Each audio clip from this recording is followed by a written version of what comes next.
looking new and bright, and you're gonna start it right.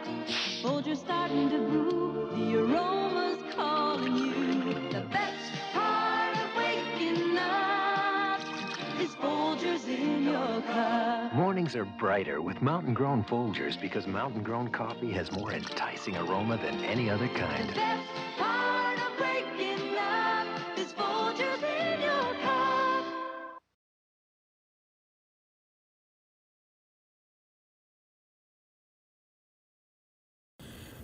Hello, hello, hello, hello, and welcome to the watch party.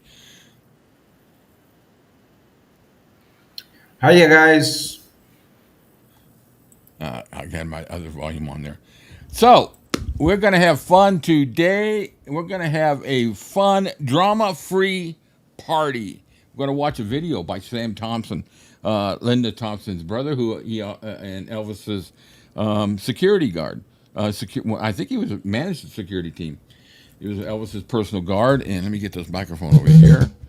And so it's about an hour chat. He's with some people, and they're asking questions. He's telling Elvis stories. I saw part of it not long ago, and I haven't watched the rest of it yet, so it's an interesting one. And if we have time, if everybody's interested, I got a little short one, which is an interview with Peter Goronick, who we know is coming out with a new book here soon. But real quick, before we get, how many we got online already? Oh, we got 8 online.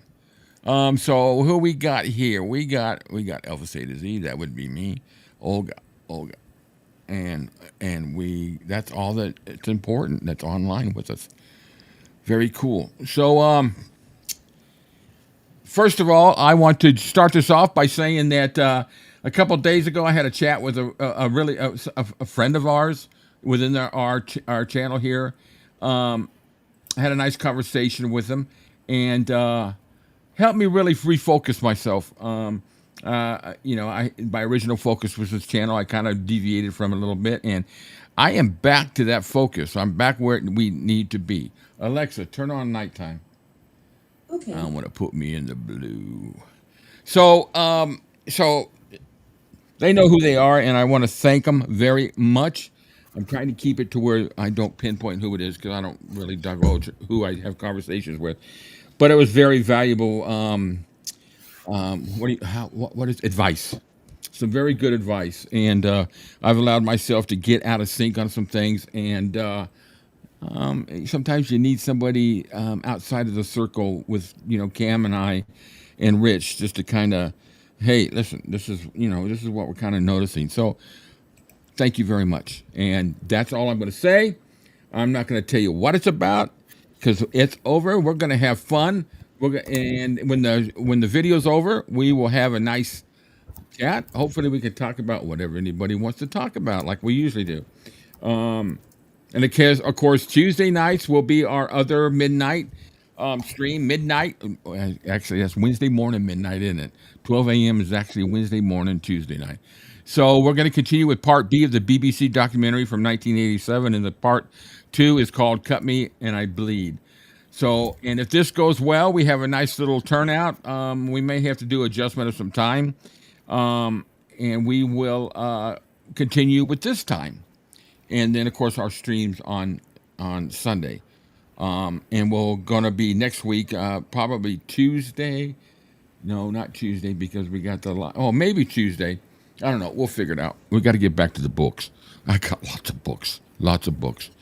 Would really like to hear from everybody what kind of books they want us to do. I am continuing with the Colonel books, and I've got a couple good actually documentaries regarding the Colonel that are just they're pretty good. Kind of gives you some insight into him and his history in the background.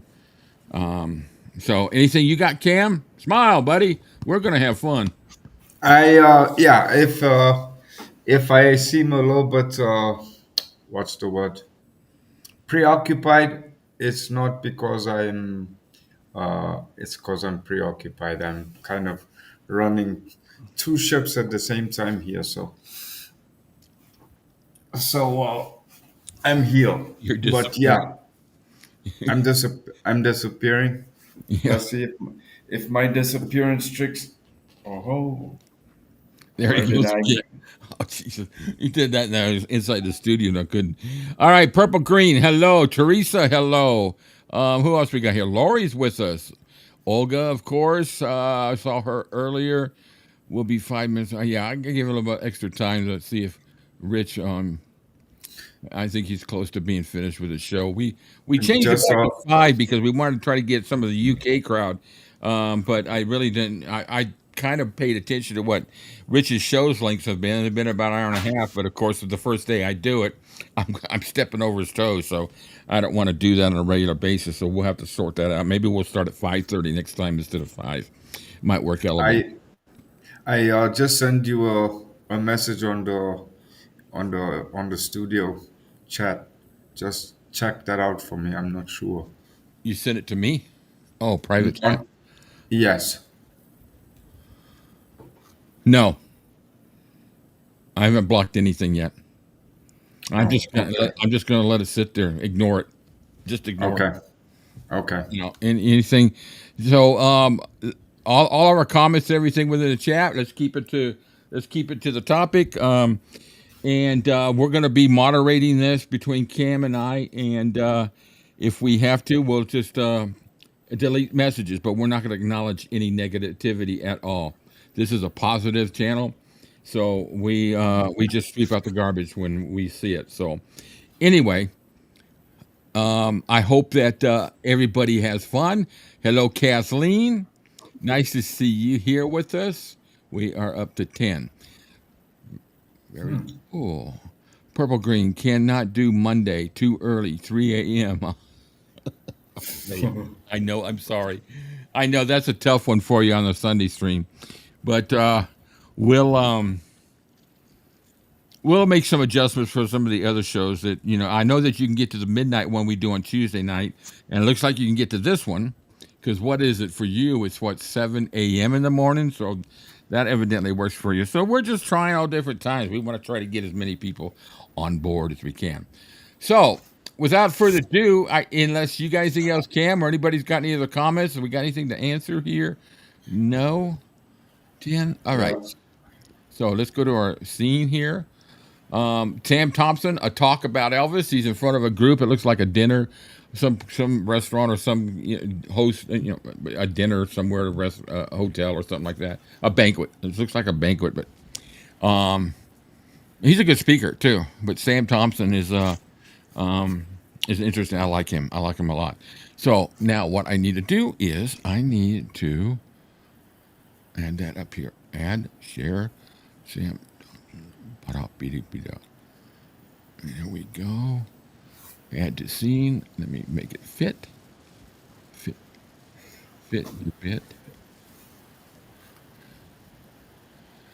All right, here we go. Yeah, in the event, I don't think I'm going to get blocked or anything on it because there's no music being played. This is just a conversation, him telling stories. So if for any reason that I get blocked or they block us out, then just hang on. We'll be right back. I'll put it in a different scene and we'll try it again. If that happens, then I'll just pop up another video. I got other videos. So I think that's here. I think we're ready to go. Here we go. But I'm Sam Thompson. This is my wife Louise. Hi, everybody. And from Memphis originally. And we were married, and we've been married 43 years. I was 2. She's Mormon. But one of her many husbands. But anyway, I met Elvis in '72 and became his friend and worked with him and with Red and Sonny and those guys for 2 or 3 years. And I was a police officer in Memphis. And shall I look at this camera? And then in '76, I quit the sheriff's department. I went full-time for Elvis as his personal bodyguard and ran his security for him at all of his homes and also on the road, his airplanes and all of that until he died. And then I went back to the sheriff's department. And I went to law school at night. And I got to check on that, Lori. I'll find out. Judge at Memphis. And then I had a record company in California. Josh Groban, you know that name? Yeah. He was my artist. Michael Bublé. The Corrs. We had those were my acts. And we had that for 5 years, and we sold our company to Warner Brothers. And I retired and went to Las Vegas, where we live, and I was a judge there for 5 years. Public utilities, solar and wind power, all of that. We regulated all of that. And then I retired and started traveling, talking about Elvis. But I've known Hendrick, what'd you say, 93 was the first time I came to Randers? Yeah.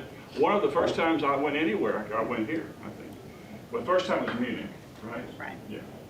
And the second time here, but it's amazing to me. Elvis is dead 38 years, and I was just in Bad Nauheim with Glenn D. Harden and James Burton and Terry Blackwood, and we're sitting around talking and meeting people and answering questions, and afterwards we're having a drink, and we just sit and say, can you believe that 38 years later we're still on the road?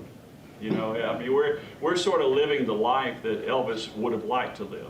You know, if he had lived long enough and could have come to Europe, and through Elvis, we get the chance to do this and meet new people and go places. So I'm really grateful. I'm humbled by all of this, and I'm grateful. So thank you all for coming and listening to me tonight, and goodbye. But yeah, one of the most embarrassing things that ever happened to me was in Las Vegas. And I was just out there with Elvis. I wasn't even working for him then. It was 73. And I was standing at the edge of a curtain with Billy Stanley, Elvis' stepbrother. And when Elvis walked out on the stage, I was just standing there. You know, I think Red was over there, and Red opened the curtain, and I was just standing there and walked up, and Elvis walks out on the stage. And back in those days, they didn't have the condenser mics. You know, they had the microphones with a long cord. Does everybody understand me when I say okay? Yeah. So he's out there, that's all right, Mama, and moving across the stage, and this is inside of the Las Vegas Hilton showroom, 1,800 people, you know, full orchestra. And he got to a certain point, and as we say in Memphis, the slack in that chain ran out. Because that microphone, the cord was stiff, and it went bing, and it jerked right out of his hand, flew all the way across the stage, and hit like a boom. And Joe Garcia was the orchestra conductor. He dropped his baton. He looked, the orchestra quit playing, the rhythm section quit playing. Elvis looked around like it was a gunshot. You know, we didn't know. Loud. The audience was horrified. And Elvis walks over and he picks the microphone up and he feels the tension. He takes the cord and does this. All the way to the curtain. He opens the curtain up and the spotlight hits me.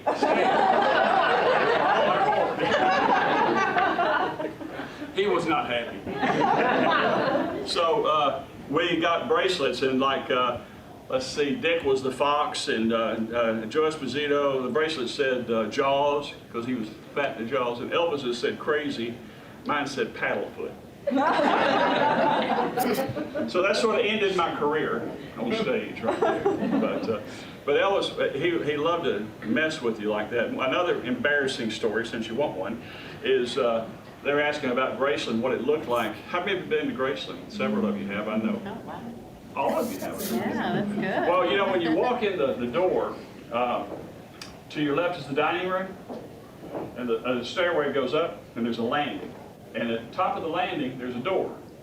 And there's another, because that door is another stairway that goes down to the kitchen.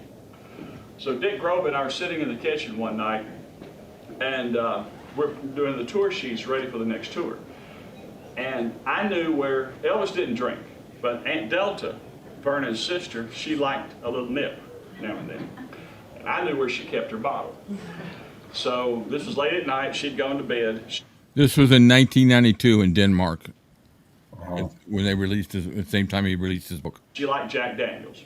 So I went there and found her Jack Daniels, and we put it on the table, and we were drinking Jack Daniels and figuring out, you know, where we would have our security problems and all the next tour, where to get the buses, the limos, all that.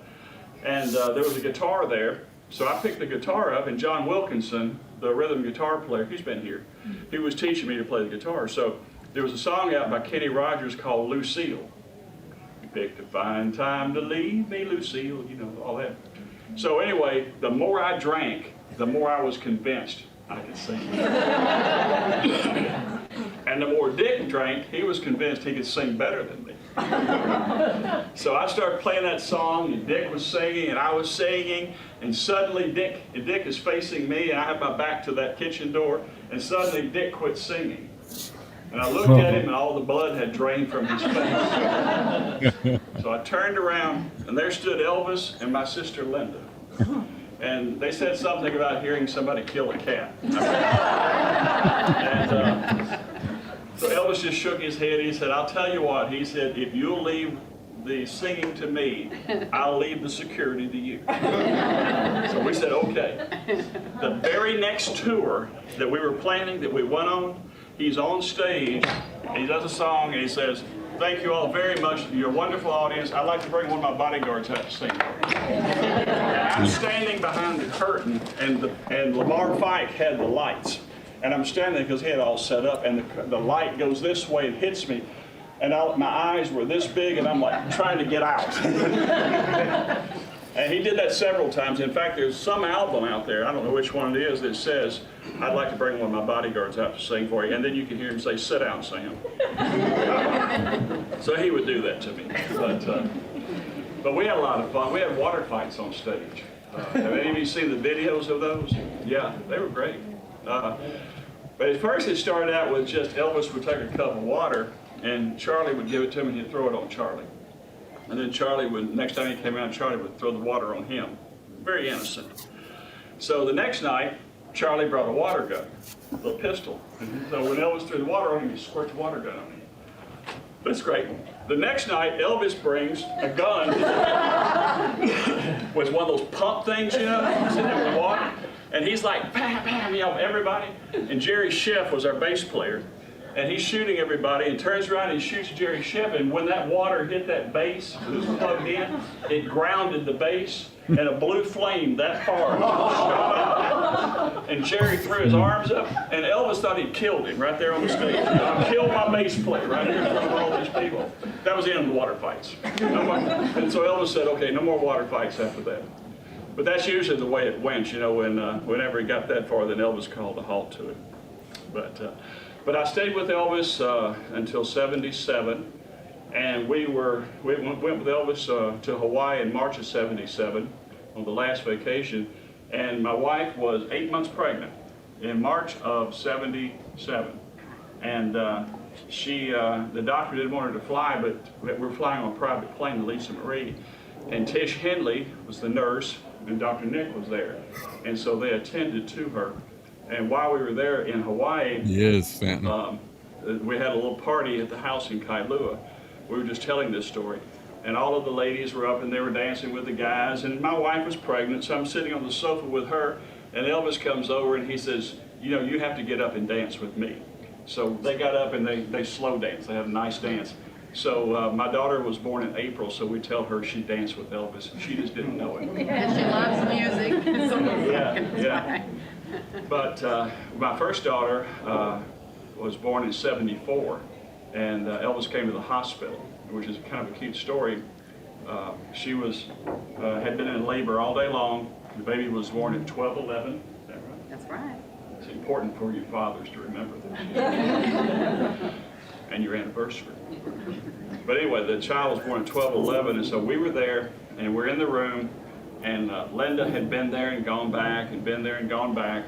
And so finally, when she knew the baby was being born, she got Elvis. And I was sitting in the room with Louise. It's about 1 o'clock in the morning. And I hear this noise in the hallway. And I opened the door and I looked down.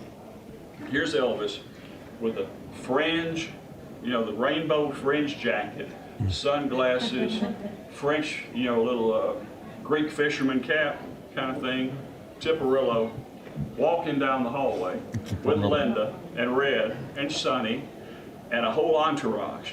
And behind him are the doctors and the nurses. They're following him. And he goes to each door. He didn't know where she was. He'd open the door and say, Louise, and you can hear some woman go, oh my God, it's Elvis! Shut the door and keep walking. And a few minutes later, that door would fly open and it'd be a woman, holding the gown. So it was growing. Exponentially. Middle of the night, okay. Middle of the night, yeah. It was about to be a riot there, you know. So finally I do this and I wave and Sonny waves back at me and I say do this, so they come down and they come in and they want to see Louise, and of course she's like, right, they gave her Been in the labor good for stuff. 22 hours. They gave her the good stuff. So she's sort of like, but anyway, they're hugging her, and he wants to see the baby. Well, you know, the nurseries, you ladies that have had baby, you know, the nursery at the hospital, they close, right? After a certain hour. You can't see them anytime you want. But it was Elvis. So they went and got the baby, you know, and he's doing this and everything. And so he kisses the baby and all that and gives it back. And she was in a semi-private room.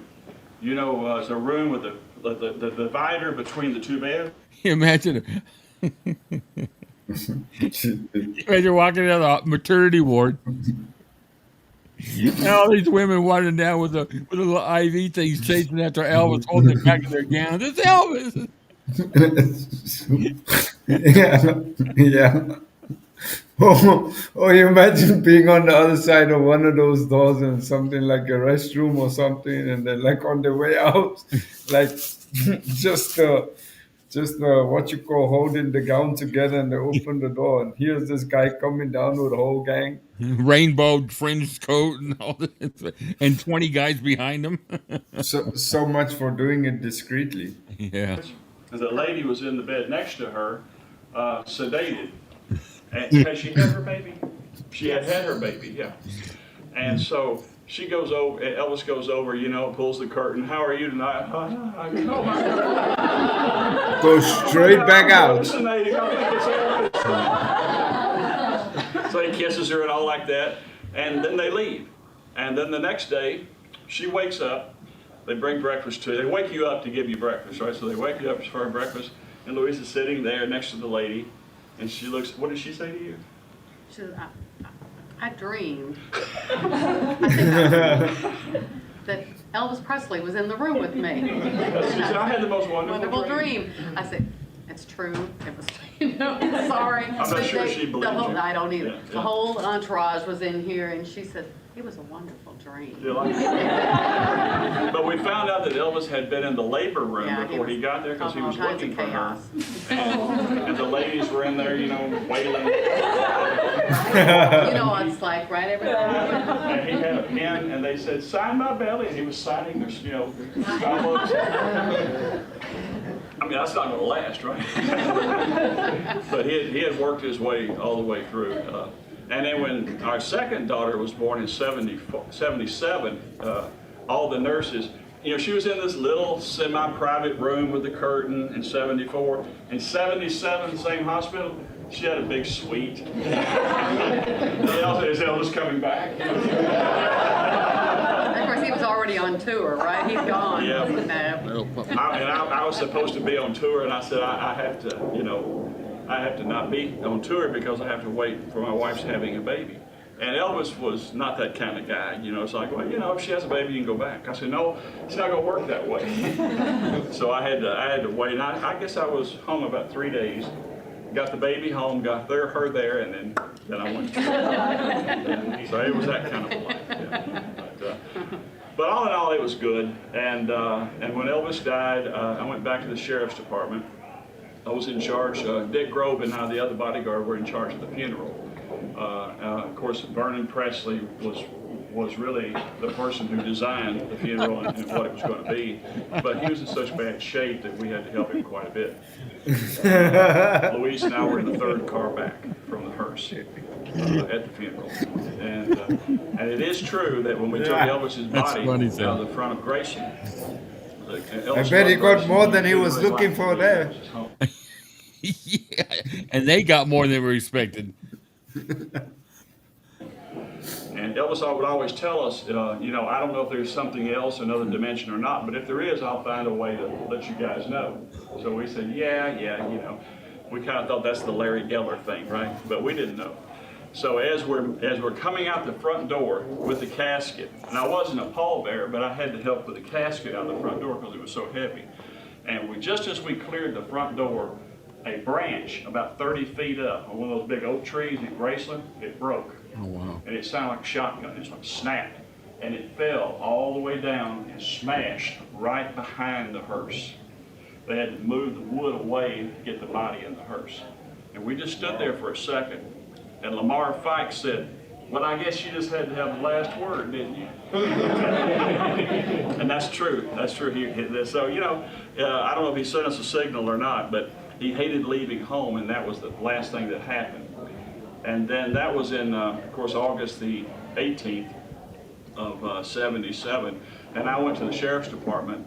And in October of that year is when Vernon wanted to move Gladys and Elvis back to Graceland from Forest Hill. Forest Hill was going to sue Graceland because fans were coming there by the thousands and chipping away at the mausoleum and damaging things. So they got permission to have a cemetery there, which is why it's open. I think Itcha was saying in the mornings for 1 hour, early in the morning at Graceland, you can go free. That's because in Tennessee, the state law is if you have a cemetery, you have to have an hour a day that the general public can go free. I never knew that. And that is a cemetery. Wow.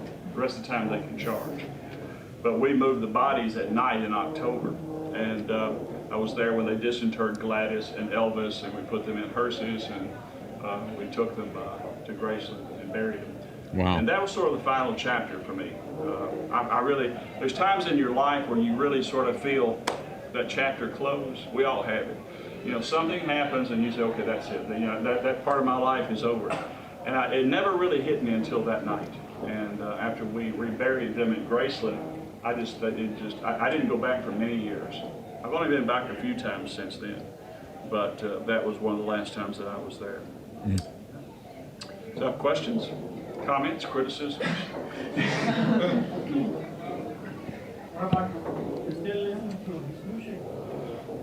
I do.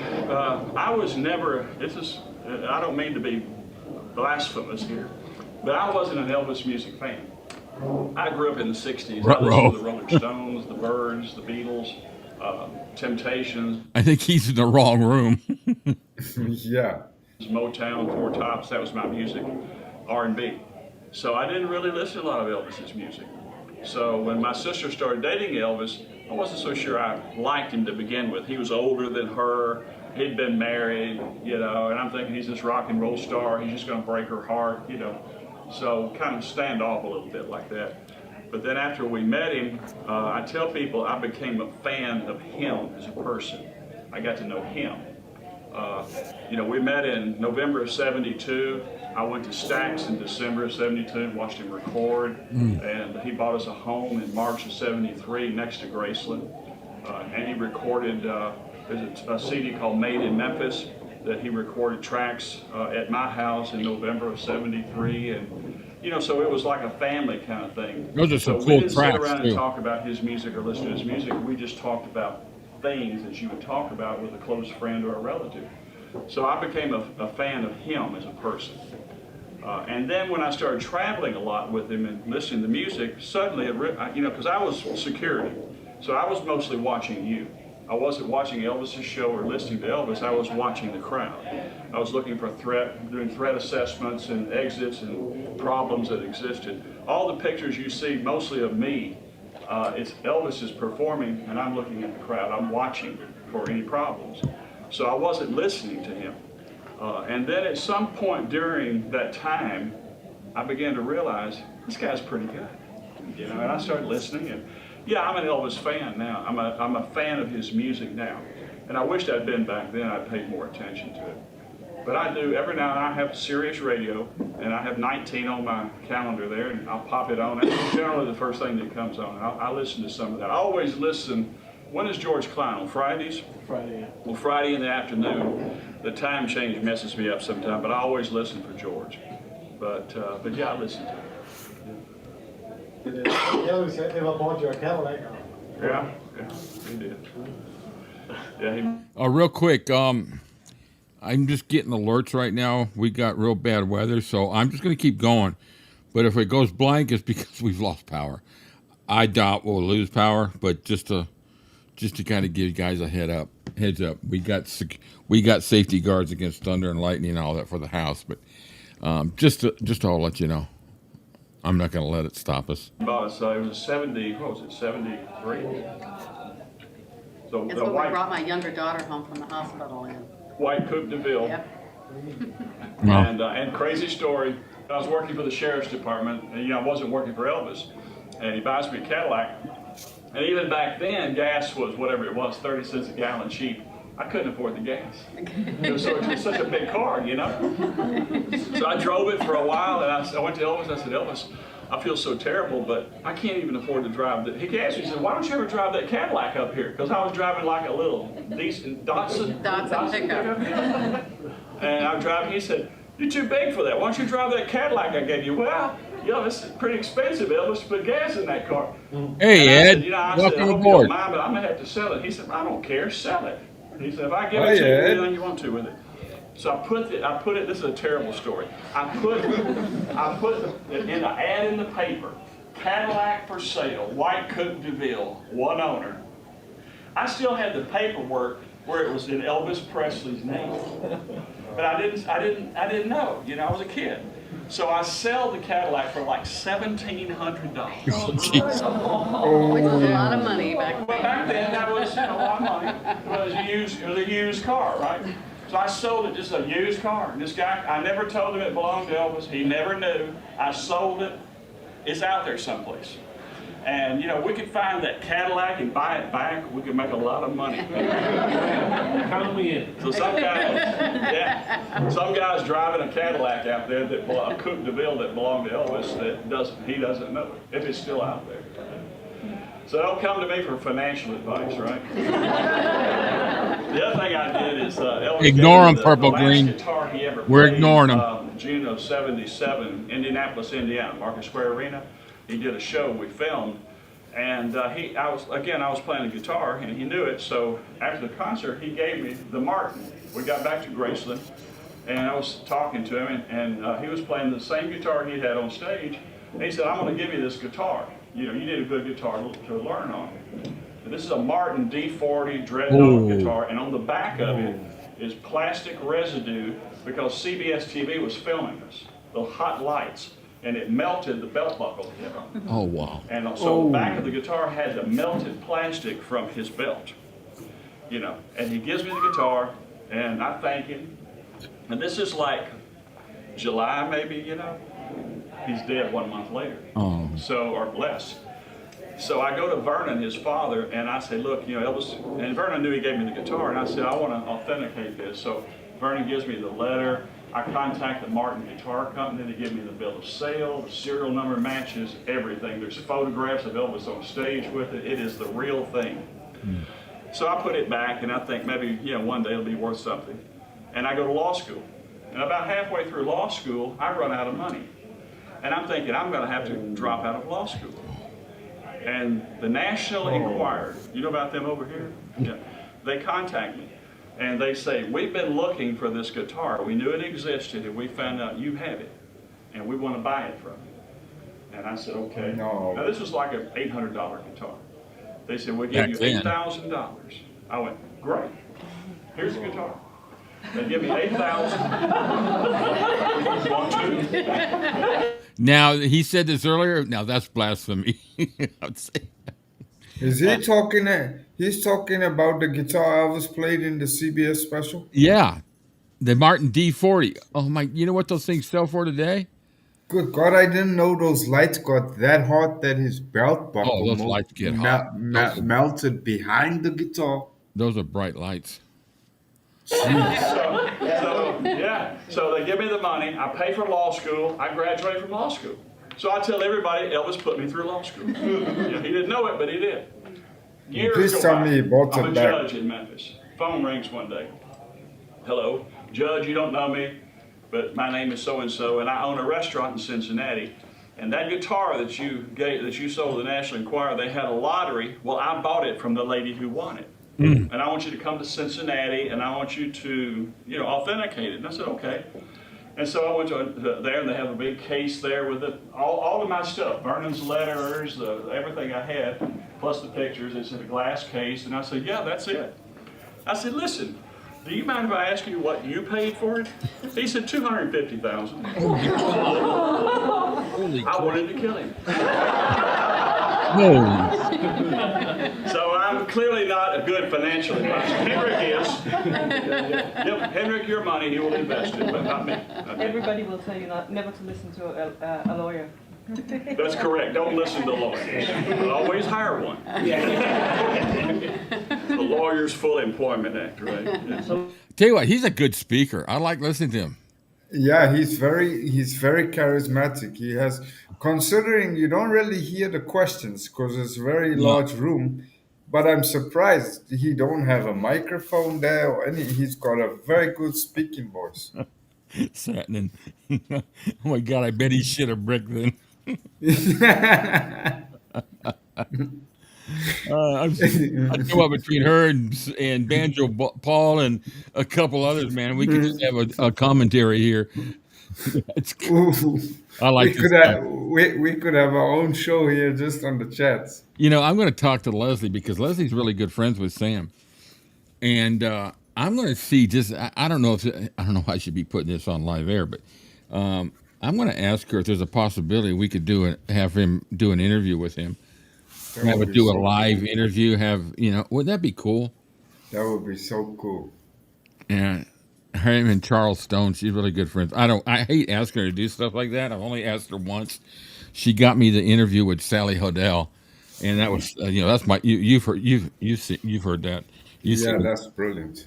And I was excited about it. And so I'd like to do more. Let's get back to it. I like the way he tells the stories. So you should have keep the guitar. You should have kept it. I should have kept everything. I mean, we had so much because Elvis would come by our home and just sit and have dinner with us and sit on the sofa, and we'd go to Graceland, and we'd go over there and take my younger daughter, Jennifer. Linda would call and say, can Jennifer come over? She's 2 years old. They didn't care about us. Yeah, bring Jennifer over. So we'd come over, and Linda would come down and get Jennifer and go upstairs, and they would sit, Elvis and Linda would sit. Jennifer's got pictures of her with Elvis and laying in the bed and on the, all the furniture upstairs. In her baby book. She's got in her baby book all these poems and everything written by Elvis and stuff and signatures. All of that, where is it, We have it. We have some of it, yeah. But he gave us so much, rings, jewelry, cars and everything. But when you're living a life with someone that you don't really view as a superstar, but as a friend and a part of your family, you don't really start collecting stuff like that and taking little pictures. It's sort of tacky, you know what I mean? You just don't do that. And so we didn't do that. Ed's got some cool stuff from when his parents picked up at concerts. He got some scars and things like that. So for those of you who haven't checked out his channel, he's got some really cool stuff, and some recordings from some shows, and I used to collect. I've got a lot of the original albums that were released, but I don't have any personal items. The only thing I ever had was just a piece of tile from Sun Studios that my ex-wife decided to put in a landfill somewhere. And now, of course, we wish we did. But what's that? You could be a millionaire. I think he already is. But that's another But I can have more millions. There's nothing wrong with that. More millions. What made you say yes to work for Elvis? You were a policeman at the time. Yeah. I really felt a debt of responsibility to him. As I say, in '73, he bought me a home, and when you're a police officer and you're working nights and you're not making much money and your wife's a teacher and you're living in an apartment and someone says, here's a house, changes your life, So we had that. He bought my parents a house. My mother and father had a house. Vernon lived on Dolan. We lived on Favell. My parents lived on Lear. He bought my sister a house. So right there, you can hit them with rocks. You had his father, my mother and father, my sister, and us. So we were family. He had taken good care of my parents. And when my grandmother died in 1974, he had known her in the Lauderdale courts. So he buried her next to his mother. He paid for it in Forest Hill Cemetery. And he was in the hospital. He couldn't come to the funeral, but he had Voice come. Tim Beatty, Donnie Sumner, and Cheryl Nielsen. And they came, he flew them in, and they came to the graveside and sang at the funeral. I mean, he did those things for me, for my family. So, And I knew he was having trouble. I knew Red, I knew Sonny really well, and Dave Hebler. And I traveled and worked with them because I would be at the sheriff's department in a squad car, and the radio would say, we were Adam 5, Adam 6, call this dispatcher. So I would stop, no cell phones those days. I'd get a payphone, I'd call the dispatcher, and he'd say, call the sheriff at home. Well, the first time that happened, a deputy, you don't want to hear call the sheriff at home. I'm thinking, who have I arrested? That's his brother-in-law or something, what have I done wrong? And it was Skip Nixon was the sheriff. And first time I called, I said, this is Patrolman Thompson. He said, let me ask you something.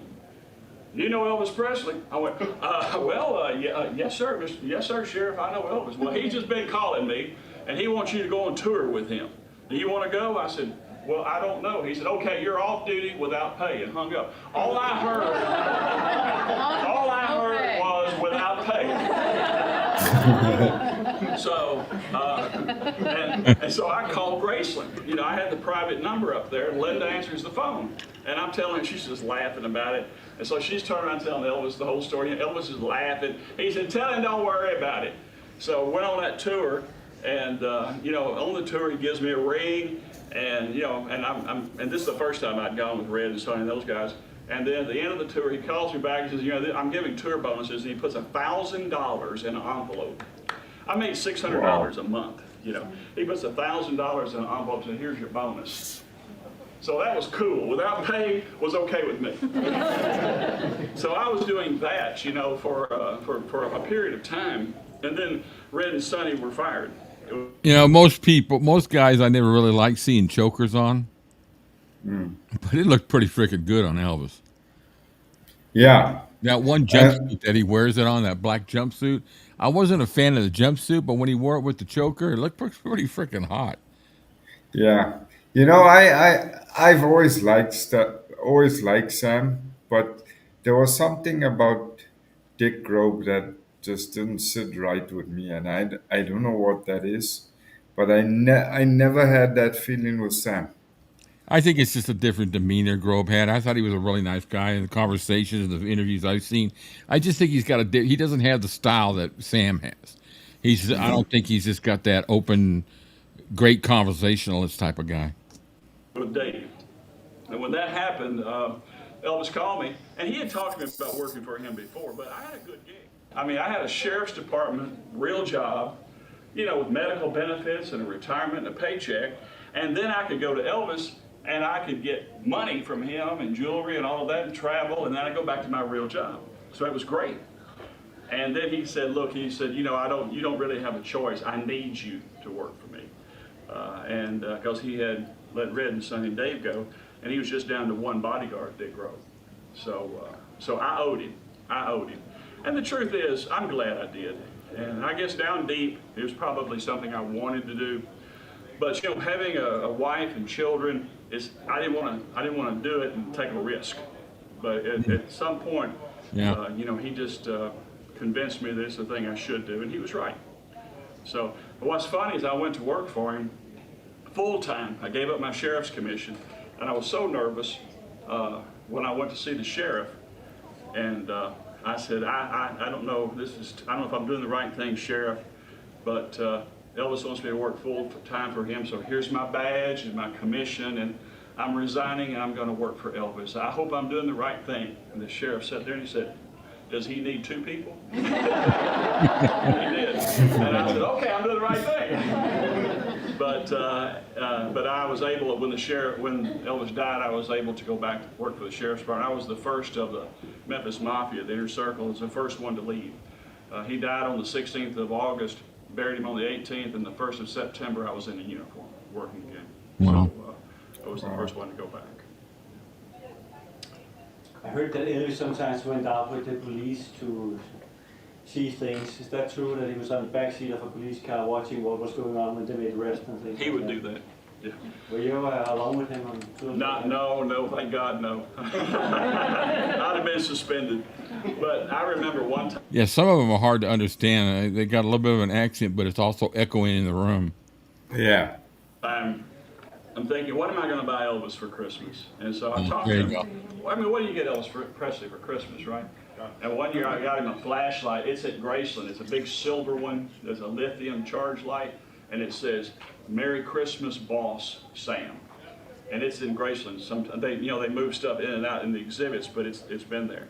And I gave him that one year, and one year I gave him another flashlight and things. But I asked him one year, I said, "What do you really want?" He said, "You know what I'd really like?" He said he'd been watching that, like Kojak, or those TV shows where they drive around and then they put the blue light up, Oh, no. He said, "I want one of those." They're called teardrop, like So we that. went to the police. Yeah, and I said, "Elvis, I don't know. They're supposed to be only for police officers." "Well, that's what I want." Yes, that's what I want. That's We what I want. bought one. So I go see Sheriff Nixon, and I said, "Look, Sheriff, I don't know if you can do this for me, but this is what Elvis Presley wants." And he went, "I don't know, man. That's just for police officers." I said, "I know that."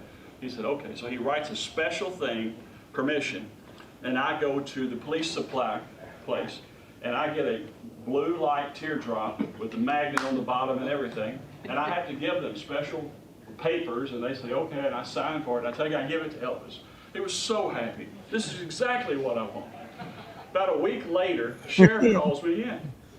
And he says, "Listen," he said, "you know that blue light we gave Elvis?" I said, "Yeah." He said, "Well," he said, he wants a ticket book." Apparently Elvis had on the studs and he was pulling people over.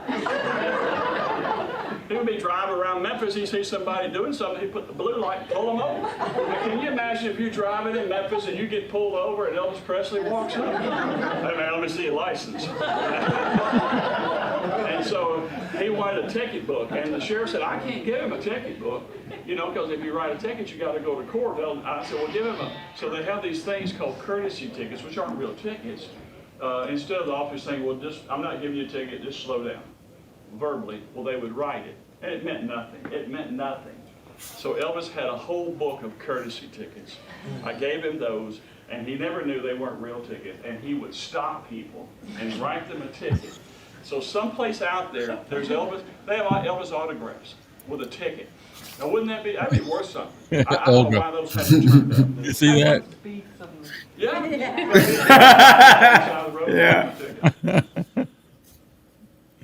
Yeah, it's such a good thing. If Elvis was alive today and he had an Amazon account. Banjos in the house. Here we go. So, but he loved police work, and he Tell told us me. a story where he stopped the fight. Oh, in Madison, Wisconsin? Yeah. He told me one time if he hadn't been able to sing, do what he did, he wanted to be a cop. I mean, that's just what he wanted to do. We were in Madison, Wisconsin, and this was in '77. And March. Elvis was bullied as a kid. No, And May. he had bad complexion and poor clothes, and I think he got beat up a couple times and pushed around. So he hated bullies, which is really part and parcel with the Red and Sunny thing. He just couldn't take that when you start pushing people around. But we were driving from No, he didn't need to venue stop. He liked in, to stop. Madison, Wisconsin, to the Yeah. plane. This is 1 o'clock in the morning after a show. Elvis is in full regalia, jumpsuit, or stage suits, rhinestones, towel around his neck, sunglasses, and I'm in the back seat with him and Joe Esposito, and the front seat's Dick Grove and the chief of police and the limo driver. We pull up to a stoplight, and before anyone can say anything, Elvis yells, "Stop the car!" Well, the limo driver went, and Elvis reached over me and popped the door open and jumped out while the car was still moving. And those stage boots that he wore, those white, they were never meant to hit the ground at 5 miles an hour. And he hit that pavement and slid all the way up. And what he had seen was a fight. And he had seen it before anybody else did. And there were these two guys that were beating up the gas station attendant. It turns out it was over a girl. But nobody knew that. But Elvis saw that they had this guy over a car and they were banging on that head a little bit. So Elvis saw that and he jumped out. So he comes up, he slides all the way up to the full ride stage. He says something like, "Come on, I'll whip both of you out. And by this time, we're all piling out of the car, and the cops are pulling their guns, and these guys get up and they look at this guy like, you know, Superman or something, and they don't know what's going on, so they square up, they're ready to fight Elvis, and they're like, all this, and all of a sudden, the big one goes, "Aren't you Elvis Presley?" And Elvis goes, "Well, yes, I am." It was the weirdest thing, man. So we're all like surrounding them, you know, with guns and stuff, and they're doing this, put your guns down to the cops. And sure enough, you know, they stand there and they, well, okay, we got an autograph, we get our picture made, and somebody gets a camera, and here's these, and they still got blood on their nose, and, you know, and they're like this now, you know, with Elvis, you know, and they're taking pictures. And Elvis says, make sure all of them get scars. So I all got scars. You know, all of them got autographed. We get back in the car, and we drive back, and I'm thinking that's the most surreal thing that's ever happened to me. You know, Andy Warhol stuff, right? So I'm driving back, and I look through the mirror, the glass in the back of the car, and here's these three guys standing there with pieces of paper going, and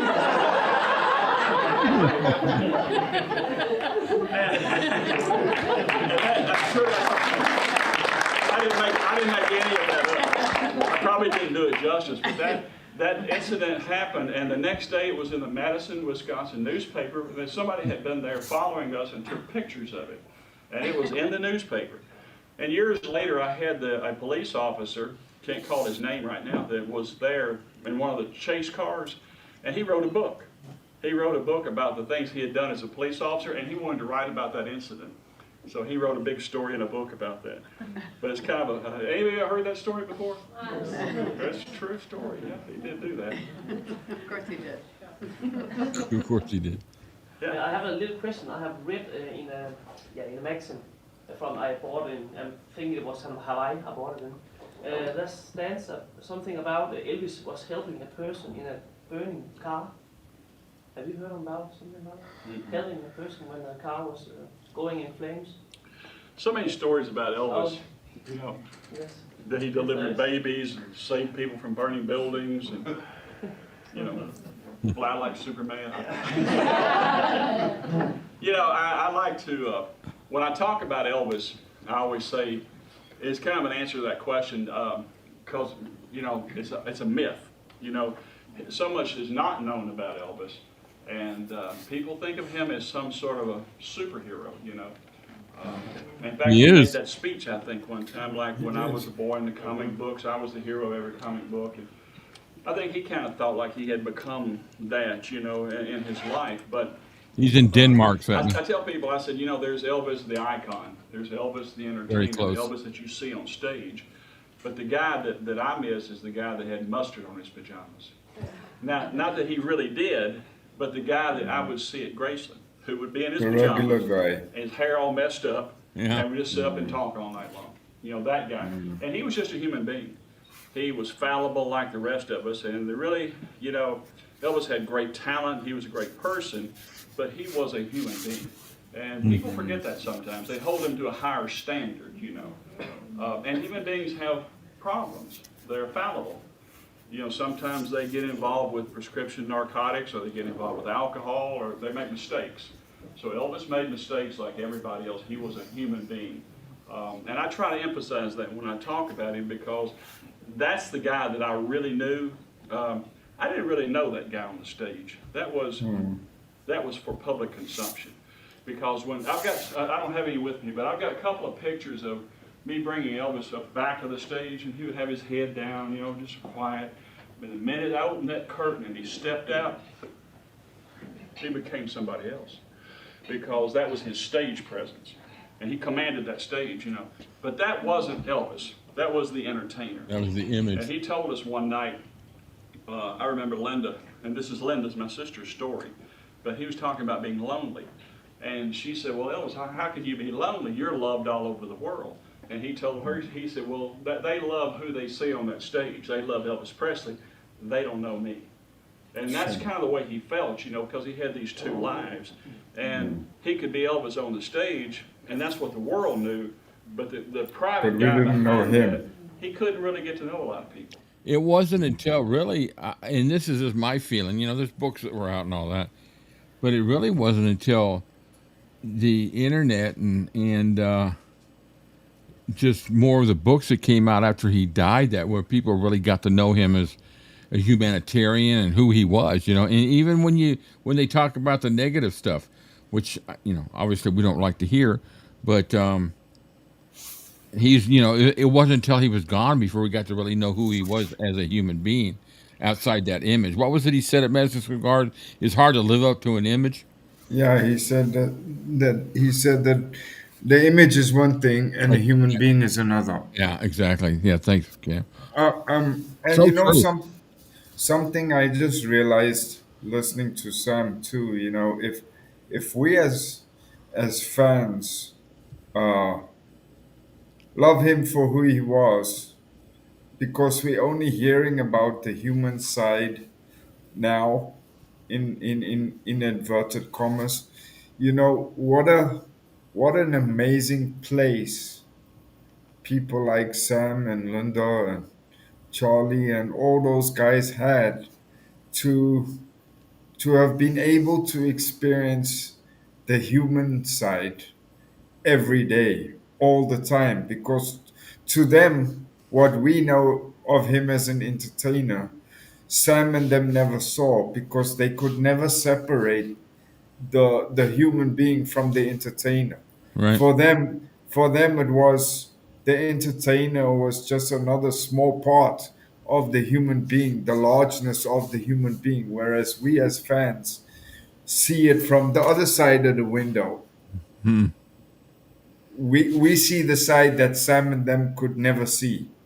And what's sad too is the people that were within that circle, like Sam, like Charlie Hodge and all that, and then the other ones that abused that inner circle with their Yes. stories and their books they wrote, and yet you got people like Sam here who didn't do that. They prefer to tell you the human side of Elvis that we never Yes. saw. Some of these stories I've never heard before. Some of them No. I never heard the story about the maternity ward where No. you're going down and saying, that's a great story. Yeah, and he's still, you can hear it in his tone of voice and his inflections. You can hear he's very grateful for the privileged position that he had. Yeah. He doesn't walk around with the arrogance that, Elvis asked me to go and work for him, kind of thing. He realizes that he was given a very privileged position, not as a bodyguard. When I say privileged position, I'm referring to being able to know Elvis as a Yeah. human being, not as the entertainer that we know. And a Uh, very rare privilege.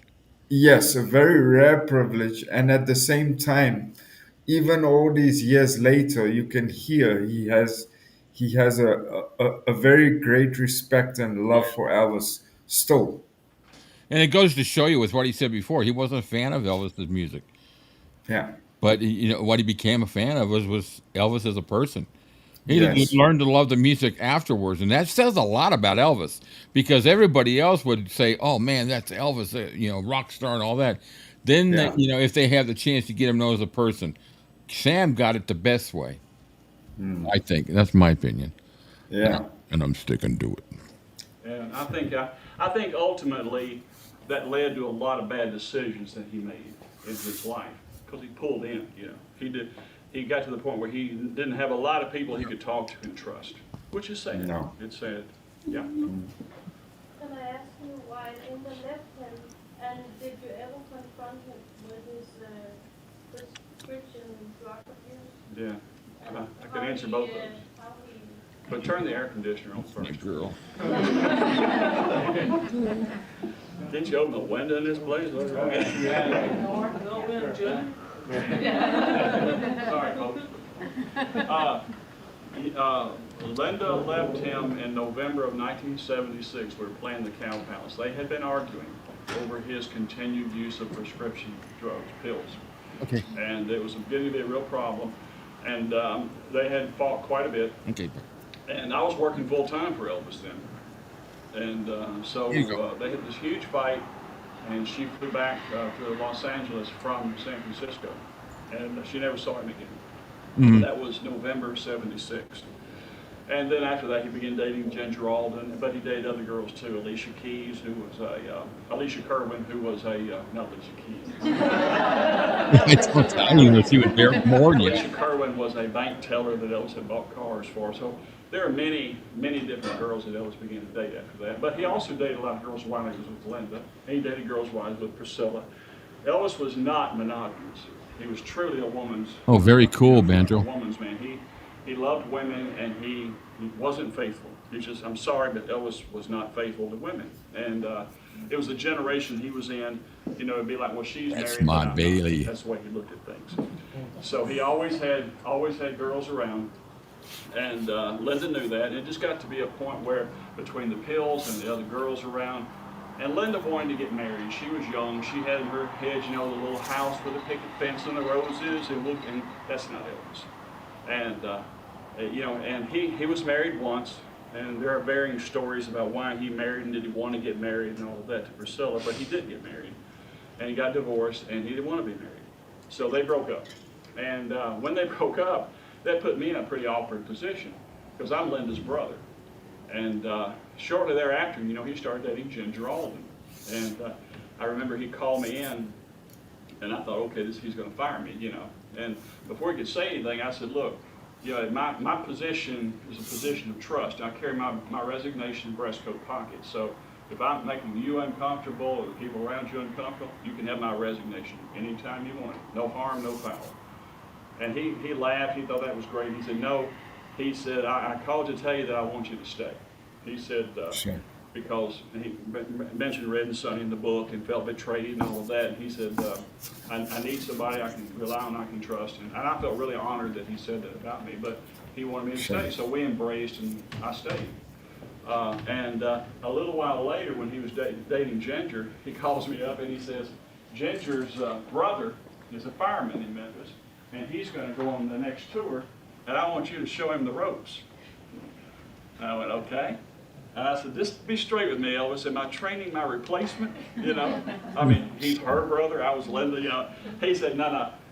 But he calls me and he says, we would, show Ginger's brother the ropes. And I said, am I going to train my replacement? He smiled. He said, you'll be here long after they're gone. And I said, okay. I just took it at that. But the truth is, I was getting ready to leave on my own. I wanted to go to law school, and I wanted to do what Jerry Schilling had done. And I talked to Jerry about it. He told me how to approach Elvis with it. That I wanted to go and go back to the sheriff's department, still live in Memphis, go to law school, and be friends with Elvis, but not work full time for him. And so I was getting ready to do that anyway when he died. And I forgot the second question. But did you ever confront him? Yes. With And he fired me. Yes. In March of '77, we were in Hawaii, and Larry Geller and Ed Parker and I were with Elvis, and they were talking to him about getting off the pills, and Ed was saying, move to Hawaii, I'll get you a little house like this, nobody will know you're here, you drink fruit juices and exercise, and take about a year off and get this out of your system. And he said, I'm going to do that. That's great. And he told us he's going to do that. And so we got back in April, just before the next tour. I was at Graceland. I went upstairs to talk to him. He's in the bed. He's, under the influence. And it kind of made me angry, And I reminded him, I said, Elvis, I was really working without a net because Linda was gone, Hey, but I just Cat. got to the point where this is a lot. Hey, Cat. So I just said, look, here a month ago you told us you're going to do this and look at yourself. And he picked up a pill bottle and he threw it at me. And I ducked. I told you this story. And the pills hit the wall behind me and went everywhere. And he said, this is my medicine, and I need this, and I don't need you. You're fired. And I went, okay. And I went home. And you were teaching school. Mm-hmm. And she comes home in the afternoon. She says, what are you doing here? And I said, well, you might want to sit down for this. But the first thing I did when I got home is I called the sheriff. And I said, you've always offered my job back. Well, I'm going to come back to work. I didn't tell him why. I just said, I'm going to come back to work. He said, no problem, you got your job. So I was okay. But then the phone rang, and it was Charlie Hodge. And Charlie said, hey, man, we're going to go to the movies at the Memphian tonight, and Elvis wants you to call the projectionist and get the movie set up. I said, Charlie, I can't do that. Elvis fired me today. No, man, no. I said, yeah, I was there. I'm pretty sure he fired me. I'll call you back. So he hangs up. A couple of hours go by. That's Phone okay, rings. C-Cat. When Elvis would call, he would never say, hey, Sam, how's Louise? How the kid? Wasn't that? It's me. Middle of the night, first time he called me, hello, it's me. I hang up. Calls right back, hey man, don't hang up, I told you it was me, you know. So I learned his voice, you know, that's who to say it's me. So he called me and said, it's me. I said, yeah, Elvis. I said, how you doing? He said, I'm good. He said, look, he said, you know, I never say I'm sorry, and he did. Elvis just wouldn't, he couldn't apologize to a man, for sure. He never said I'm sorry. Always heard that. But he said, you know, he said, I want you to stay, and I want to talk to you about it. And I said, okay. So I went back to Graceland. He'd buy him a car. He was upstairs in his pajamas, you know, and we talked for an hour. And I finally just told him, I said, look, you know, I mean, I want to come back, but this is not the last time we'll talk about this. You know, you need to understand that this is something that I think you needed to change in your life, and I want to be a part of that, you know. So, and he just said, well, I don't want to talk about this anymore. I don't want to hear this anymore. And in my mind, I'm thinking, you know, if I just, my pride swells up and I just quit and walk away, who's there to remind him? You know? Yeah. And I knew that I would tell him from time to time. I knew I would. And I didn't know if anybody else would. Maybe they would. But I stayed for that purpose. So I went back to work for him. And worked for him until he died. And Sam would have helped him too. Yeah, no, you're right. You know, had he ever gotten to the point where he realized, you know, hell, Sam is right, and I think maybe that's why he went back to Sam afterwards and said, no, come back, because I think he evaluated out of the whole group that he had, maybe with the exception of two, Charlie and Jerry, the only other person that really would have had his interest at heart would have been Sam. And I think had he ever gotten to the point where he had been honest with himself and said, you know, they right, I don't know how to do this. I need someone to help me to crack it. I think I think Sam would have been one of the first people he would have called and said, you know, I'm trying to kick it. Help Yeah, me. Elvis was intuitive, man. He wasn't an idiot. That's what No. he knew who he could trust. Yeah. You know, it's just a shame that some of them betrayed that trust. Yeah. And you know, they went even further. You know, it's a shame. Yeah, you know, and I see where Sam is coming from, you know, because I too, out of the way that I grew up too, you learn very quickly. You learn from a young age that, and it's unfortunate, but for me personally, for a long time also, one of my hardest things to do was to say sorry. You're right. I would apologize to people through gestures and try to like blow it over with nice conversations, or you know, if I don't mention it, then it never happened. Yeah, You know, so I can understand his point where yeah, you know, Elvis never said sorry. It's not so much that you don't want to say sorry. It's just that you feel so bad for what has happened right. that uh, saying sorry would mean you would have to acknowledge how bad uh, the situation was for Yeah, which you had to apologize, and the guilt yeah. is overwhelming. It's accepting blame when you say it, and you know that's a Yeah, that's an yeah, ego. That's an ego part. Not that he had, yeah, not that I don't think Elvis had a big ego, but he did have a when you can't say what would be the term when you say you just unable to say you're sorry though you mean it. I can't think of it. You know, you just yeah. You feel overwhelming guilt. right. Yeah, The guilt overwhelms you. yeah, Because he was very interested in becoming a doctor himself, maybe because he knew the medicine book line by line. But what made him take him? Was it because he wanted to escape from a miserable life, as somebody have said here? You know, Stig, if I could answer that, we could solve dependency across the scale for most people around the world. But I think it depends on the person. I don't know, and I don't pretend to know. But he did take them, and he believed that he needed them, and You can't heal anybody until they want it's a it. shame that he believed that way, but he did. He did believe that, and They have to want and it. he took and he did have a physician's desk reference, and he did memorize it line by line, and he knew exactly what he was taking and when he took it, and I don't believe it was suicide. I mean, some people say that. Yeah. I think it was just a polypharmacy. That's totally against his belief in God. thing, but that's probably enough said about that. I don't like to dwell on that because that's one of the negatives about Elvis's life. And it's also one of the things that's very subjective with a human being. How do you know Sam feels he why doesn't people have the do what right they to do? talk It's about sort it of like because why did Elvis you fall can't in love defend with a himself. person as opposed Yeah. to another person? You know, why do you like red wine instead of white? Why do you drink? You know, I don't know. But I don't think Elvis took drugs to escape. I will tell No. you this, and this only.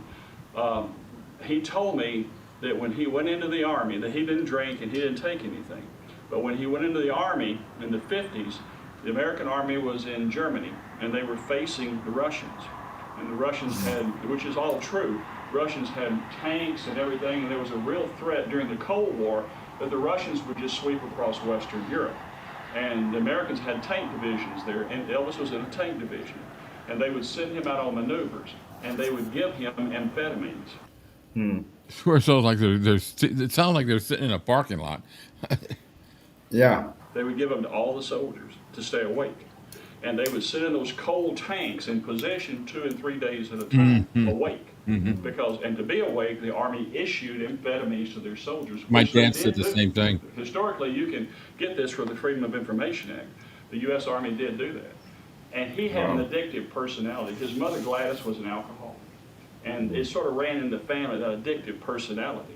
And Elvis took those pills, and guess what? He liked them. And then he went to Hollywood, and he went to party all night and do the movies in the day, so he kept taking the pills. And he kept, You know- he basically told me he took pills from the Army days all the way through. Yeah, the only thing I got to say about that, what he just said, was Elvis wasn't a Hollywood partier. No. And you know, To himself, he hung around and he was up late at night. He was like a night owl, but he wasn't part of that Hollywood scene. Yeah, I No. don't think he liked it at all. and you know what Sam is saying is right, because if you look at, I speak from experience too, to a certain extent. You know, that's very hard for me to admit on a public platform like this, but in a way, it's me acknowledging the effort that goes with it. That's why I say I can agree with what Sam is saying. If you look at Elvis's life, uh, he's absolutely right with Elvis having an addictive personality, because if it wasn't pills, it was food. I mean, look at his eating habits, right? If it wasn't food, it was his guns. Although it was his hobby, it could have also, in a way, been an addiction, because I know for myself too uh, that I know I have an addictive personality, and when I'm really in the throes of depression and I battle with that, uh, You're I right. will I will go to food. I will go to television. I will go to socializing with people. Anything that will get my mind off the the seed of the problem, which is the depression. And a lot of people don't realize this, and unless you suffer with depression, you won't understand it. No disrespect to anyone that doesn't have it or doesn't understand how I've complex it been, is. I've been. It Go ahead. I'm sorry. it's no, it's okay. It's you know, in his case, as much as it seems crazy, uh, he battled with depression. Yeah, I've been very fortunate. I'm not an addictive person. I smoked for a long time, and I just did it because I was playing out in band. I was playing with bands, and we were hanging around. And we'd go outside and have a smoke, and so I just started smoking, and I would do it for relaxation or just to kick back. But I was smoking a couple packs a day just because of the environment I was in. I was driving for my job, so I'd smoke while I was driving. But one day I just said I don't want to smoke anymore, and I put them away. I never had an issue, never had withdrawals, nothing. And then it's like when something comes up about me being an alcoholic. I'm not addictive. I sit here, and this is what I have. I'm transparent. This is what I have for every live feed. 1/3 of this of a shot of schnapps. That's each week. I don't I don't drink. And it just relaxes me. So I'm not addictive. I could put away anything. I will say I am addicted to this freaking channel. Yeah, and it's a good thing. It is, but from my perspective too, and in a certain way, that's why I understand where Sam is coming from, and in a large perspective, where Elvis is coming from. Because if you look at it, I suffered from depression from a very young age, undiagnosed, and when I was in high school, I didn't have any friends. So in order for me to build up a friendship circle, all the friends that I was going out with and all the friends that would come and pick me up to go out to social gatherings with, all those people smoked. And it's true, it's like you said. I eventually learned the habit because I knew that that's what I needed to do to be accepted within this group. And Wow. did the habit eventually become addictive to the point where my body needed the substance? Yes, unfortunately. Yeah, it's really cool here. I'm sitting watching this and the conversation, and it looks like, if you guys tell me if I'm wrong, they're coordinating a group to meet up in Elvis Week in Memphis between all of them here. How cool is that? Yeah, go for it. I love it. I just love it. God, I wish I could go. I would love to go. I'd love to go just sit back and watch you guys party. What a blast that would be. And Susan, I don't know if it was the same for you, and well done for that. But I don't know if it was the same for you. But somebody that one day I went to go see a doctor about my depression, right? And she said to me something that still stuck with me, and I think that's the big thing that actually helped me. That still helps me is that she says a lot of the time you go for treatment, they treat the symptom, which is the depression. Yeah. But the crux of it is, unfortunately, the two of them go so tightly hand in hand. Yeah. The depression, the anxiety comes from the depression, and the depression comes from the anxiety. They feed each other. Yes. All right, so we got about 6 more minutes of this video. So let's pop her out, and then we'll have a nice discussion afterwards. No, those are some great points, you guys. C-Cat, Susan, it's I have family members that did same thing. My mom He just had got one. addicted to them. And actually, he kept away from alcohol because his mother had problems with it. I think so. He also just didn't like the taste. Yeah, didn't like the taste. Another question? A happier question? Happier. Don't be a downer, man. Come on. I don't know if it's a happier question or just were there any real serious security breaches that you could tell us about? Well, I couldn't tell you about them. So. We did have a couple of bomb scares. It was logistics. It was moving Elvis around, which I was trained to do, and Dick Grove was trained to do. We're both police officers. So we had been trained in dignitary protection and crowd control and that type of thing. So what we did is we set up ingress and egress, entrance and exits to arenas differently. And we never had, like, if this were the stage, we would never have this, where you could start there where Stig is and make a running jump and get here. It would be a maze, a crisscross. And so we would set the arena seating that way. And we did little things like that to avoid a problem, as opposed to getting there and then when they got there, smacking them or hurting somebody. I always felt like if I had to put my hands on somebody, I had failed in some way in planning. So that was the way we looked at it. So Honestly, the last couple of years, we didn't have a lot of instances like that. There was one time where a guy jumped on the stage in Nassau, New York, Nassau County. Oh, wow. And he had gotten around a police officer, and he jumped on the stage, on the edge of the stage, and he pulled out a knife, and it was one of those linoleum hook blade knife, you know? Oh, wow. And the police officers, and we were all very concerned, and the police officers were pulling their gun, and all of a sudden Ed Parker stepped out from behind the curtain, bam, and hit him with an elbow, and that was it. They dragged him off. But well, I just saw where the traffic sound's coming for. He's got that door behind him is wide open. You can see traffic going by. I couldn't figure out where the traffic noise was coming from. you know, who knows what that would have been, but we played the Silver Dome New Year's Eve in Pontiac, Michigan, and there was a guy who literally had escaped from a mental institution. He was crazy, and he had been a sniper in the U.S. Army, and he was training, and he had his ideation was he wanted to kill Elvis. So we knew that, and that was the night they wanted Elvis to wear a bulletproof vest, and Sonny was there, and I always remember Sonny telling this story about how he told Elvis about it, and Sonny was like, 250 pounds, big guy, and Elvis wouldn't wear the bulletproof vest. So Sonny says, well, I'll tell you what now, he said, we got it set up to where if the shot comes out, the light man will cut the lights, the place will go dark, you hit the deck, and I'll cover you. Elvis says, what do you mean by you'll cover me? He said, well, I'll jump on you like the Secret Service does and protect you with my body. And he said, hell, man, I'd rather get shot at than have you jump on me.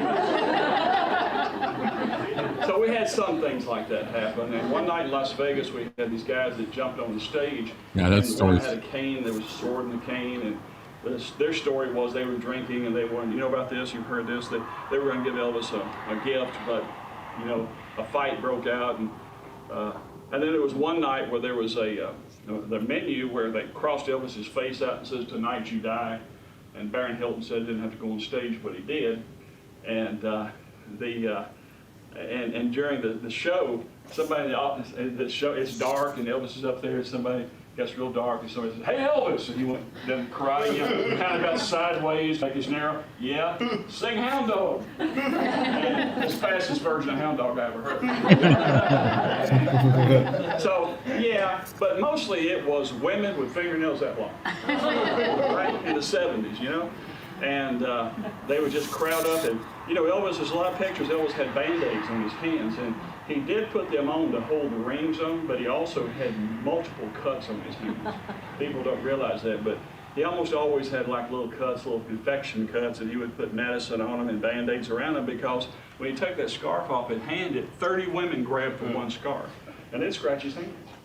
And so we had those problems, and one night they pulled him off the stage. And wow. We had to get an audience and get him back on the stage. Wow. So from then on, we started holding his leg. He would get to the edge of a stage during a scarf sequence song. And in fact, there's one of these pictures in here where I missed his signals, and that was in South Bend, Indiana in '76. And he would put his knee in my back and do this, and I'd move over, and he'd step up beside me, and I'd hold his leg so you couldn't pull him off. And he'd throw scars out. Well, that night, that's the picture right there. I missed every signal. Every signal. Yeah, so thank you. My lovely assistant. Babette. Oh, yeah, Babette. That's right. Ladies, he's not wearing underwear. So anyway.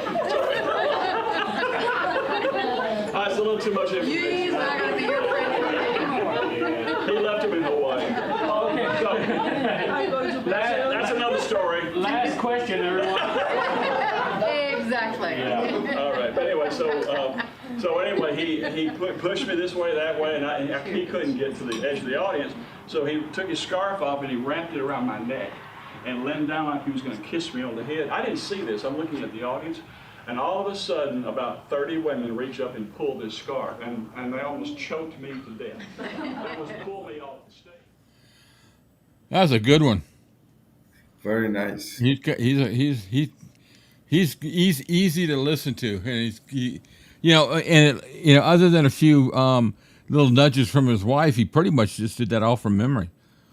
Yeah. I didn't notice anything with notes or anything unless he had something sitting in front of the table from him. But you know, when you're that close with Elvis and all those stories, you know, you could just. I'm sure there's a lot more stories he could tell. You know, so he had a whole bank of them to come from.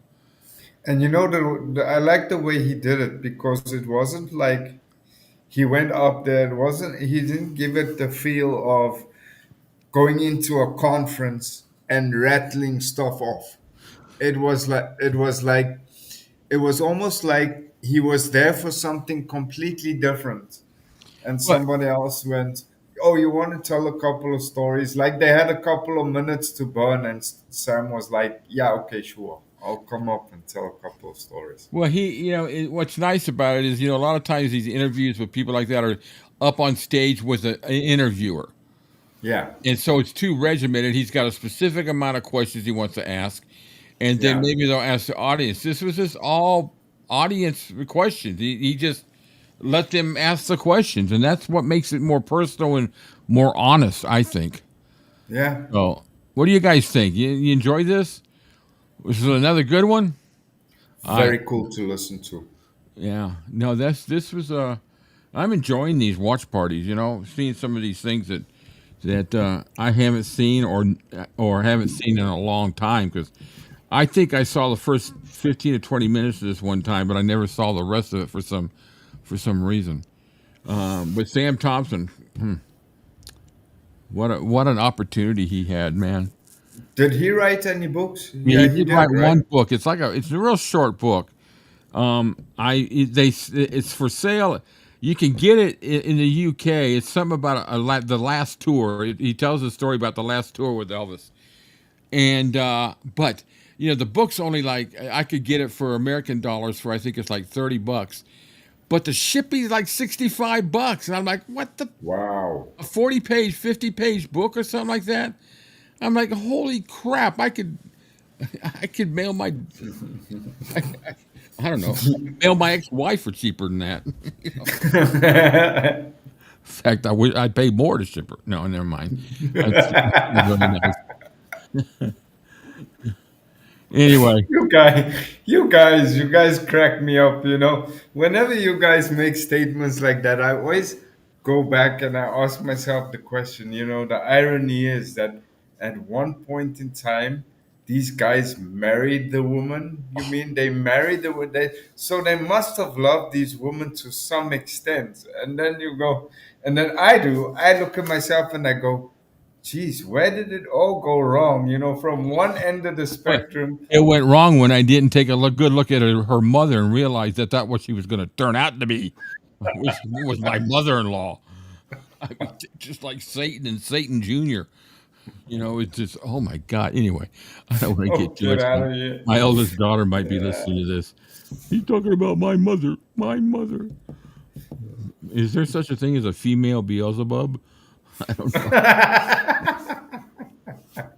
I tell you, that's where my son's studio tile went, and a few other things I had that I collected. Anyway, that's that. We're talking 40 years ago. Got divorced in 84. 84, we got divorced. How many years ago is that? That's 40 years ago. That's 40, yeah, 41 years ago. And sometimes when I wake up in sweats, it feels like it was yesterday. Oh, God. I'm just joking, guys. I don't, you know,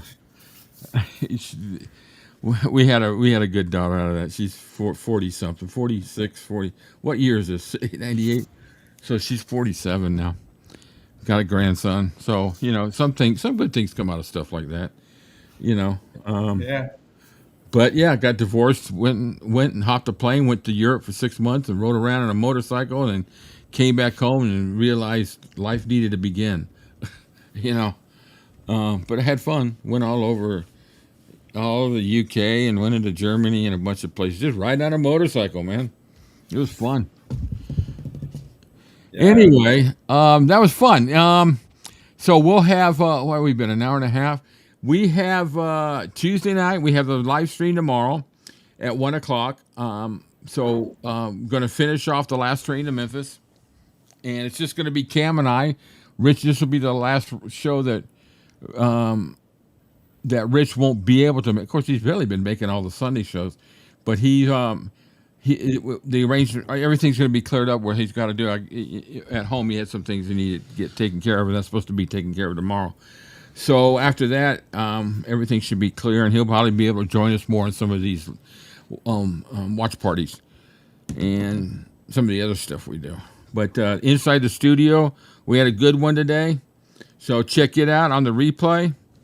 And then the only other couple things, we got some radio shows we're working on, and we got the weekly book one on the Colonel book. So I need to get back into that next week.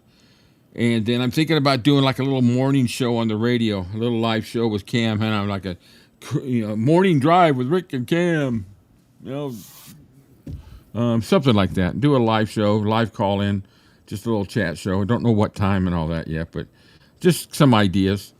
But we're having fun, and appreciate everybody's support. We had an interesting chat today, a group chat, so it kind of set some things, cleared up some things. And once again, like I said, I've been able to get a really good focus on what this channel was all about from the beginning, and I got to get back to that. What I've had to deal with is not worth it. So we're just gonna do what we do, and hopefully entertain you guys, have y'all have fun. We're gonna change it up every now and then. Cam and I like I said, we got a lot of things planned. We have fun doing things together, and then we get Rich in there for some of the other things. Now, don't forget about Rich's show. Rich has got his live one on after we do the inside the studio. He's got his live show from 3:30. Usually goes to about 5. He went a little bit later today. So this Saturday one that we did today may start a little bit later because I really don't want to step on his show. But I'll talk to him about that. Most of his shows have been about an hour and a half. And then he's going to be starting a live gospel on the radio show every Thursday at, I believe he said, 7 p.m. Eastern Standard Time.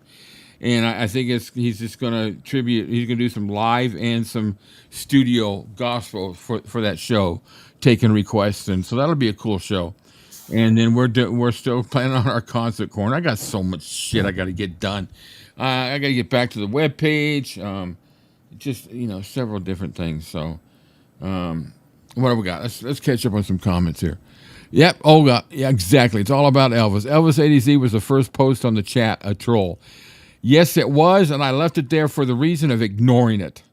So the conversation we had today in the chat was something that I brought up a few times, and the conversation is this: I don't want to hear anything more about this person said that, because trust me, if they're leaving comments on my channels, I will read them, and I just don't want to acknowledge them. The person I spoke to earlier this week had a really good point. They want reaction, so I'm not going to give them that. That's the satisfaction. You ignore them, and they usually go away. So that's what I'm going to do. I've had the hardest time keeping that focus.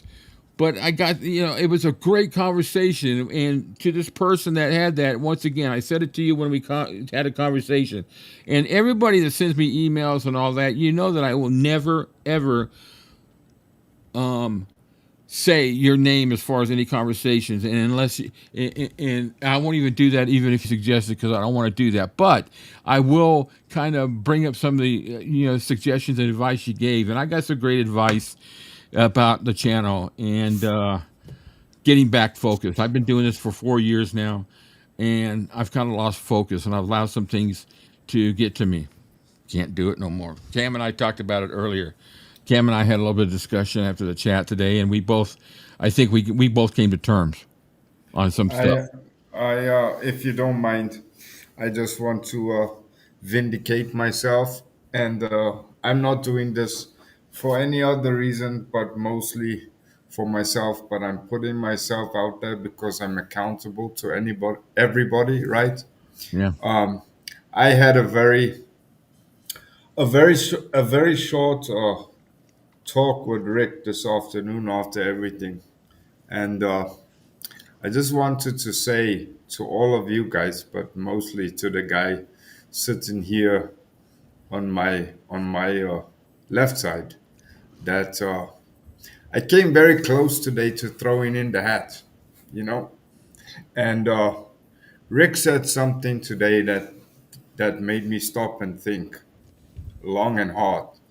And had I done that, I would have given the people and the person the satisfaction of knowing that they destroyed me and in the process destroyed what I care about and what Rick cares about and what you guys care about. And I'm done. I'm not giving that guy or anybody else affiliated to him or anyone else that feels the need or necessity to do report backs and tattletale stories. I'm not giving those people the time of day anymore because they nearly came and stole something from me today that means a lot to me. So basically, what we want to thank you, Cam. Very, it was a rough day, but the advice that I got is so sound, and Cam knows I've discussed that advice with him that I had received, and it just changes gets me back to where I need to be.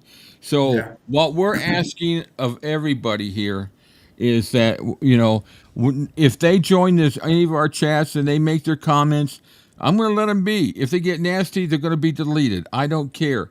We're going to ignore them. We are not going to acknowledge them. So the thing we're asking is, don't bring anything to our attention, please. Yeah. We ask that out of love and adoration of all of our subscribers, and that's all we ask from you. And we're going to give you 100% of what we can give you, and we hope it's entertainment and Elvis legacy. Period. So, thank you to everybody. To the person I spoke to the other day, I'm forever indebted, and I appreciate the conversation. To the emails I get from people, thank you. It's very valuable. I'm a very stubborn person, and sometimes somebody needs to just slap me across the top of the head and say, "Dude, what the fuck are you doing?" Yeah, So, well, it's your stubbornness that woke me up today. yeah. So I as as just to say this real quick, and I want to, you can share it. Well, I Share don't. it with the Well, guys. They yeah. The only thing, love to know. when he relayed to me that he wasn't even going to be doing the show today. He was just infuriated, and I just looked at him as best as I could through a monitor.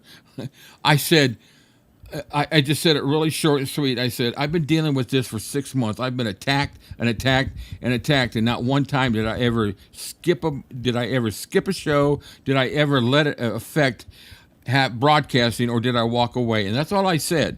And I said, just take that as advice. And we just parted ways at that time. And then all I could say is that he took the advice, and here we are. We're having fun. We had a great show today. We love every one of you guys. We appreciate the comments you give us all the time, like you did the other day. And we're going to continue with that. So we're going to have fun. Some names will never be allowed on this show again, and some even topics, but it's all Elvis legacy, and we're gonna keep with that. We got a lot to do. I'm gonna bring my ukulele in here one day, and we're gonna sing Kumbaya. We'll get everybody in here, Kumbaya, Kumbaya. So anyway, Val, I know you're probably wrapping things up. Just saying, hey Val. Yeah, well,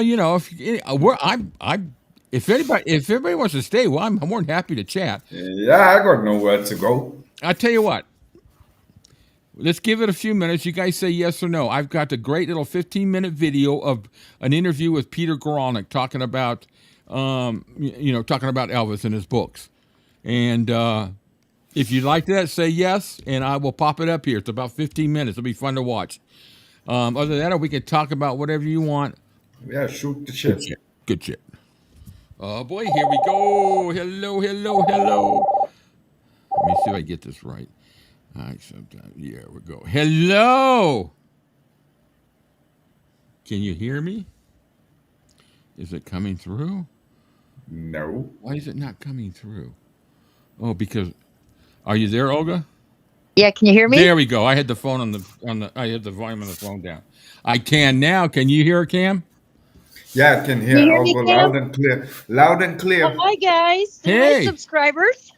yeah, yeah, Good show today. You've had two of them back to back. yeah. Well, We got a double whammy. the first one I was able to lay back, have my feet put up, and be able to watch it, in a prone position. But Right, right. it was a great show. We had some good interaction. I love the interaction with everybody, and Absolutely. Yeah, you guys kept me up all day, so I'm out and about living with day people. yeah, I saw your picture. What are those, wine coolers or beer? Oh, got me a 6-pack of Modelo. Oh, and then okay, those had to be chicken wings or breadsticks or pizza slices. Breadsticks and hot wings. Oh my God! If I could have crawled there, I would have. My food of choice is chicken wings. Yeah, I was out cleaning the car when you guys were on the earlier doing the sessions. So that's why I took my speaker, I Bluetoothed it in the TV, and then I blasted it. I'm like, I don't care if the neighbors hear this. They're all going to listen to Elvis today, whether they like it or not. Yeah, exactly. No, we love doing this, man. Cam and I had, we had a little rough interlude today, but at least that thing was, it's all right. but at least it was on happen. private. It was kind of on a private chat, so it wasn't exposed and everything. And we had some, some interesting conversations. There was nothing nasty or mean about it. It was just, it was good, and it kind of helped Cam and I come to get ourselves back in line, and And, well, things like that are going to happen when you're on a YouTube channel. Everybody can critique you. People are going to be whatever. There's not much you can do. The only thing you can do is just not react to it. Yeah, and you know what? You're right. That's not giving the time of the day. It sucks the Elvis right out of us, and we don't want that. We want more Elvis. So, what'd you think of the video? What'd you think of Sam? I liked it. Yeah, I thought it was good. He's so genuine, isn't he? Yeah. Oh, yeah. He's a good speaker, and it's just the story, the way he tells the stories. He puts a little humor into them, and even though it was probably, but like him and Linda, they just seem so genuine. Maybe it's because they kind of grew up in that area. Yeah, their background, they weren't rich either. They weren't like, stuck up, having money coming out of their pockets. So maybe that just plays a big difference in how they come across when they speak. Because I noticed that when they talk, they're both very just genuine. Yeah, I think Linda's going to be there this year too. Again, she is. Yeah, she's doing it again. I'm not going to go to her. She's doing a private tour of Graceland, and then she's doing a conversation panel. But I'm not going to any of that, and because I kind of did my own thing. Because I was looking at the packages. And I didn't want to be stuck at Graceland from 10 in the morning to 7 or 8 at night. I like freedom, and I like to hit the mean streets of Memphis. Yeah, I like tell you to what, go places. Cam and I were talking about that a couple of days ago when you said that, and we're just like, you know what? It's for those of you who don't know, Olga's is our press person for this thing, and we're just gonna let her do what she wants to do and let us know when she wants to do something, because we'll be ready. All she's got to do is give us a 20-30 minute heads up. Hey, I'm gonna go here, we'll do a little live, or if she wants to send a video or whatever. So you guys be prepared. Most likely what I'll do, Rick, is probably like in the mornings when I start my day with my coffee and I look at my agenda, what I got planned. I'm probably gonna call you, give you a rundown of what's going on for the day. Oh, perfect. That way you kind of already have a heads up. Okay, that's perfect. Yeah. You know what I mean? Yeah, we can let Cam know and hold up, I got a question to ask Olga quickly. I don't know if you can relate the question. I can hear you, Cam. I can hear you. Okay, yeah, she can hear you, Cam. If you don't mind, Olga, if it would be possible, if you go up one morning to the gravesite, if you go up, would you mind to do a live that time with us? Because that would be cool. I would like to do that because it would make me feel like I'm literally there with you. Good. And that's a good idea, Cam. I can actually just hit you up on the WhatsApp, can I? And just film and just be in real time with you, Cam? That would be cool because I don't know if I'll ever have the opportunity to go down there in person, but it's about as close as I would ever be able to get. So it Yeah. would mean more than anything for me to be able to, if you don't mind sharing that time with me. Of course, I know it's a very Oh, special time. absolutely. Oh my God, I would love to do that. And like I said, I'll have to get with you and we Yeah. can do this on the WhatsApp. I want to be able to do it live as I'm walking Yeah. up. Yeah. Oh, To get it Yeah, all cool. there, and that way you get yeah, the vibe. You Yeah. know yeah, what I mean? So for those yeah. of you who haven't joined our group WhatsApp, join. We're up to 15 or 16 people now, and when Olga gets there, I hope to have a little bit bigger group, because when she does touch base with me in the mornings, what I'll do is I'll put out an agenda to everybody through the WhatsApp, so you guys can be ready for anything that we do have coming up, if there's anything that day. Just to kind of have you guys have a heads up, and we'll have a fun group week in Elvis Week. So. Yeah, I'm gonna try to really, give you guys as much as I possibly can. I'm as excited as I am to go. I'm excited to share this for everybody, because I know not everybody can go. Yeah, You know what I mean? Just don't let it interfere with your fun. So. Oh, I won't. I won't. Oh. I won't. That's why I didn't book every day for Yeah. stuff to do. That way I have time to wing it. Let's go just do this random shit. Because I'm a random kind of person. I like to just say, you know what, I'm going to go do this today. I think the mean streets of Memphis is. I was laughing. Yeah. That's going to be so cool. And I'm all over, and I drive in Memphis like I do in Flint. It's a shame, because I found myself going the wrong way, and me and Deborah were in a car. I said, Deborah, just hold on. I looked, there wasn't any cars behind me. I slammed the brakes, turned around, did a deuce the hazard kind of thing. I said, we go the wrong way, honey. We're going to go down this street. We were looking for the house on Audubon Drive. Oh, yeah. And I got lost going through the neighborhoods because my GPS had me going around in circles. We'll have to stick F this. We'll have to stick a GoPro on your car. I know, I had a little helmet or something on my head. Yeah. But she was just like, you just drive like you're in Flint. I said, well, it kind of reminds me of Flint, know, and that's where, it's a lot of the area in Memphis is like where, what I work in. Yeah. And stuff. And some of the neighborhoods I got to drive through to get into work. So it's just like, it's whatever. Yeah. I'm all cool, people. I never had a problem down there. Never had a problem. Yeah. Anytime I ever went down there. Went by myself, I didn't have a problem. Yeah. Anytime I went down there, I've never had a problem. Well, you can get lost in Memphis as long as every road ends up on Highway 51 South. You're okay. Yeah. Yeah. That's all I'm looking for is Highway 51 and, or Exit 5. Yeah, well, well, American Sound was on Highway 51, so we'll have to get the location so you can. Yeah, I want to go there. I want to actually be physically on that ground, even though I know it's no longer there. That's why I said that's just like the holy grail of music that came from there. Yeah. Yeah. Get those vibes. Yeah. Yeah. All right, guys. Well, I've enjoyed both shows today. Thanks. All right, cool.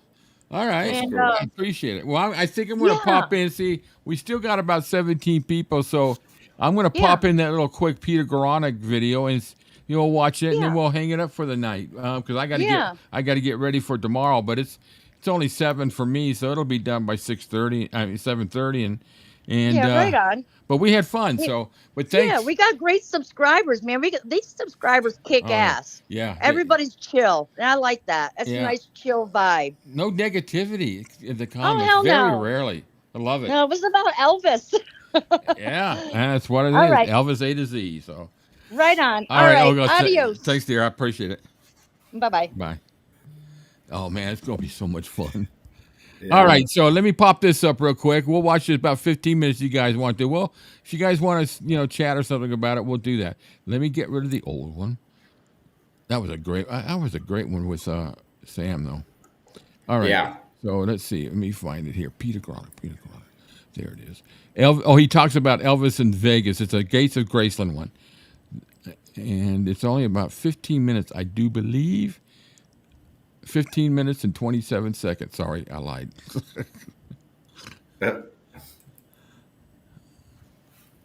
All right, guys, here we go. A little bit of Peter Goronick. Bingo.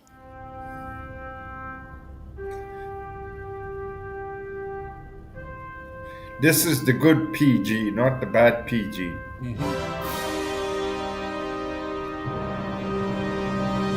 Watch me get kicked off for this. Hi, Elvis fans. I'm Tom Brown, and you've probably seen me at Elvis Week conducting conversations, interviews. Well, we're going to be having one now online for you to see. Very excited to have with us here. And the first time I've gotten to meet him, and the first time, obviously, then I've gotten to talk to him, but the author of this book, Last Train to Memphis, and also Careless Love, which came out in the 90s and are pretty much still considered to be the Bible of Elvis history. Yes. And I think it's no more important for any of us Elvis fans. You have to get this book and Careless Love. Peter Guralnick, thank you so much. It's great to meet you. It's good to meet you. I was just telling you before we started, when Last Train came out in '94, I read it voraciously and went back and read it again. And I read it many times because it took 5 years for Careless Love to come out. And now we can read both those books and be excited by having them in our library. But it's been interesting to go back and kind of look at the book now and to read the stories and to hear the voices of the people you got to interview. You really had an opportunity in the 90s, and probably long before the 90s, to really get to know people in the Elvis world. Yeah, no, I think that really the genesis of the book, or the genesis of the biography, goes back into the 70s when I met people like Scotty Moore. I met Jack Clement. I met a whole bunch of people. And they were really the key to going on. I'm terrible at the cold call. I mean, I hate calling up and saying Hey, Natalie. My name, and I'm here to, Hey, Natalie. But people like Scotty were so gracious in introducing me to others, to someone like Chet Atkins, for instance. Jerry Schilling, once I met him, which wasn't until I think about '89, but he introduced me to so many people who were the key figures in Careless Love. And Colonel Parker was unbelievably generous, not so much in making calls for me, but in introducing me to his 80th, in inviting me to his 80th birthday party. And when I went to thank him afterwards, I said, "Hi, Colonel, I'm Peter Guralnick. I just wanted to thank you." He says, "I put you on the list," in that sort of gruff, sort of guttural voice. And I said, no, I know, thanks so much, I really appreciate it. He says, "No, I put you on the list." And I said, "No, it's really great." And finally it struck me, what he was saying by "I put you on the list," or it gradually dawned on me, and it became evident when I then contacted so many of the people, like Tom Hewlett, for example, who was the person in charge of, who put Elvis on tour. He was the one who's going to get him over to Europe. Really ran the tours. And I don't think he ever would have spoken to me if Colonel hadn't put me on the list. You had the seal of approval. Kind of, yeah. I mean, not in any official way, but so, I mean, it was that kind of thing and that's really, to me, it's a matter of trust. It's not that I'm going in and I'm saying I'm going to write something that's going to make you look like, Saint Bernard or something. Well, one of the interesting parts of Careless Love, which is kind of the part two, after Army, on into the 60s and 70s, to really specifically today focus on Elvis in Vegas and Elvis coming to Vegas and how important that... It never really was a habit with him, Purple Green. I think he just did it as a... smoking cigars. I think he just did it as a kind of a... Oh, he liked it. Status. I mean, he liked it, but I don't think it was a habit. Or like he couldn't, like he always had a cigar hanging out of his mouth. But yeah, he enjoyed the cigars, cigarettes. I'm getting tired, guys. That was for his next step. But I'm not wasting. The 60s consist of movies. Then there's the Singer special. In the 68 comeback special, everybody calls it, in December of 68. And then it's the following summer of 69 when Elvis is at the International Hotel and comes to Vegas, live performances, and that kind of launches the second part of the 60s for him. What were your feelings in your research and looking at the careers of all those people of, what was it that got Elvis to Vegas? What was the impetus in wanting him there?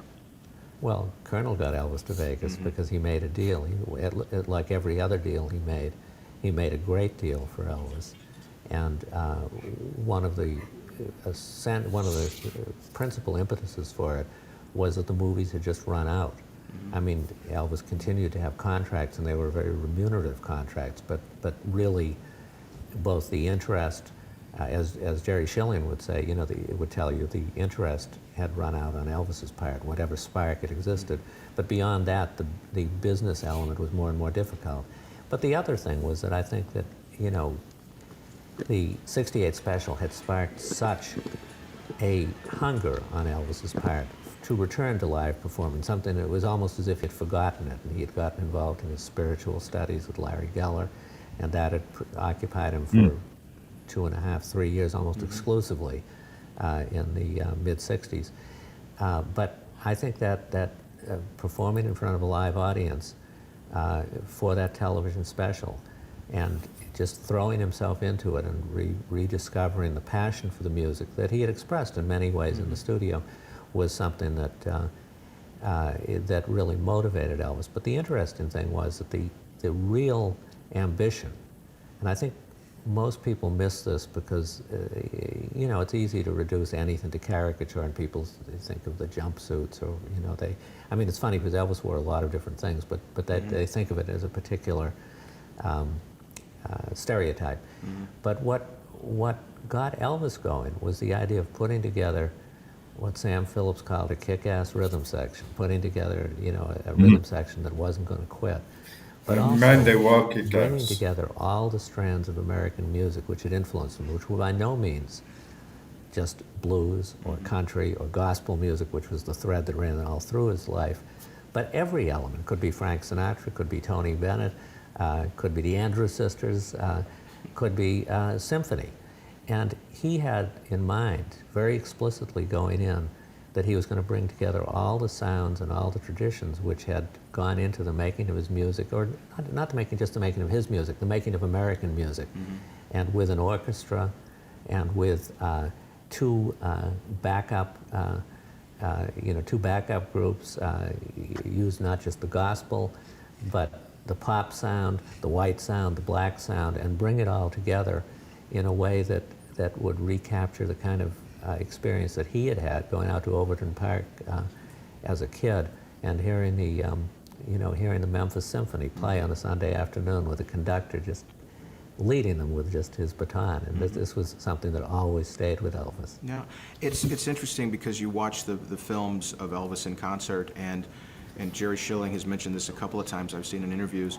There weren't many rock stars of the 60s and 70s in the middle of their rock show going and doing a full gospel.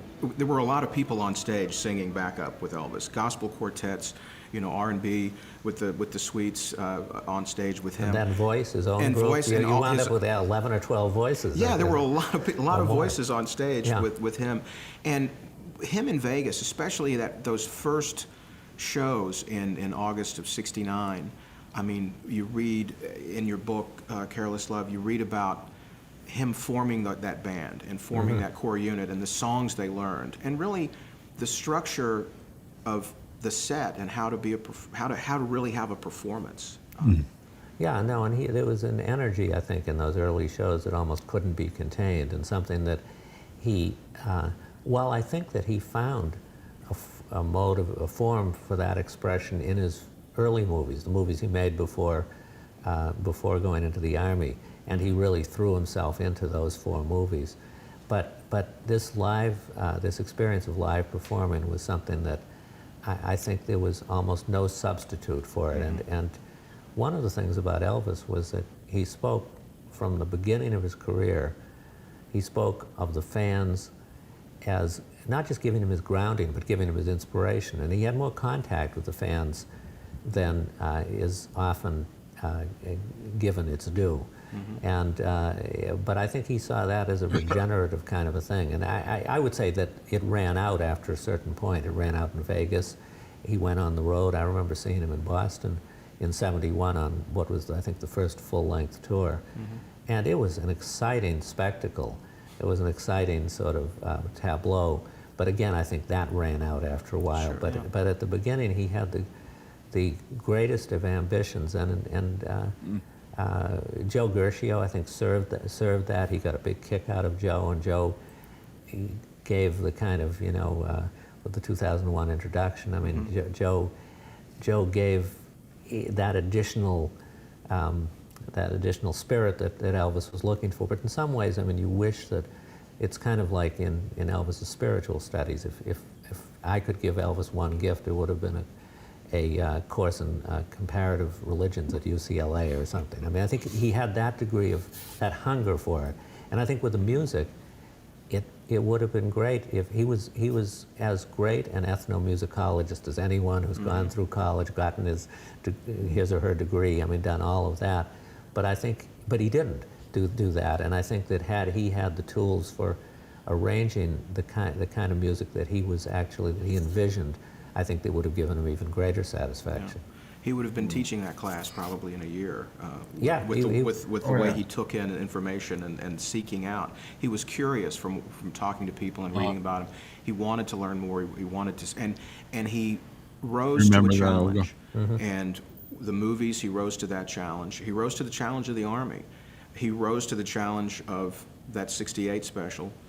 Then there's the challenge in Vegas, Hawaii. Every time there was something huge up ahead, he really worked toward that. Yeah, I've always been interested, and that's the way it is. I've always said that's the way it is. Yeah. Is Elvis is a documentary about Elvis in Vegas, and it's Colonel Parker's commercial. Elvis is in Vegas, come see him.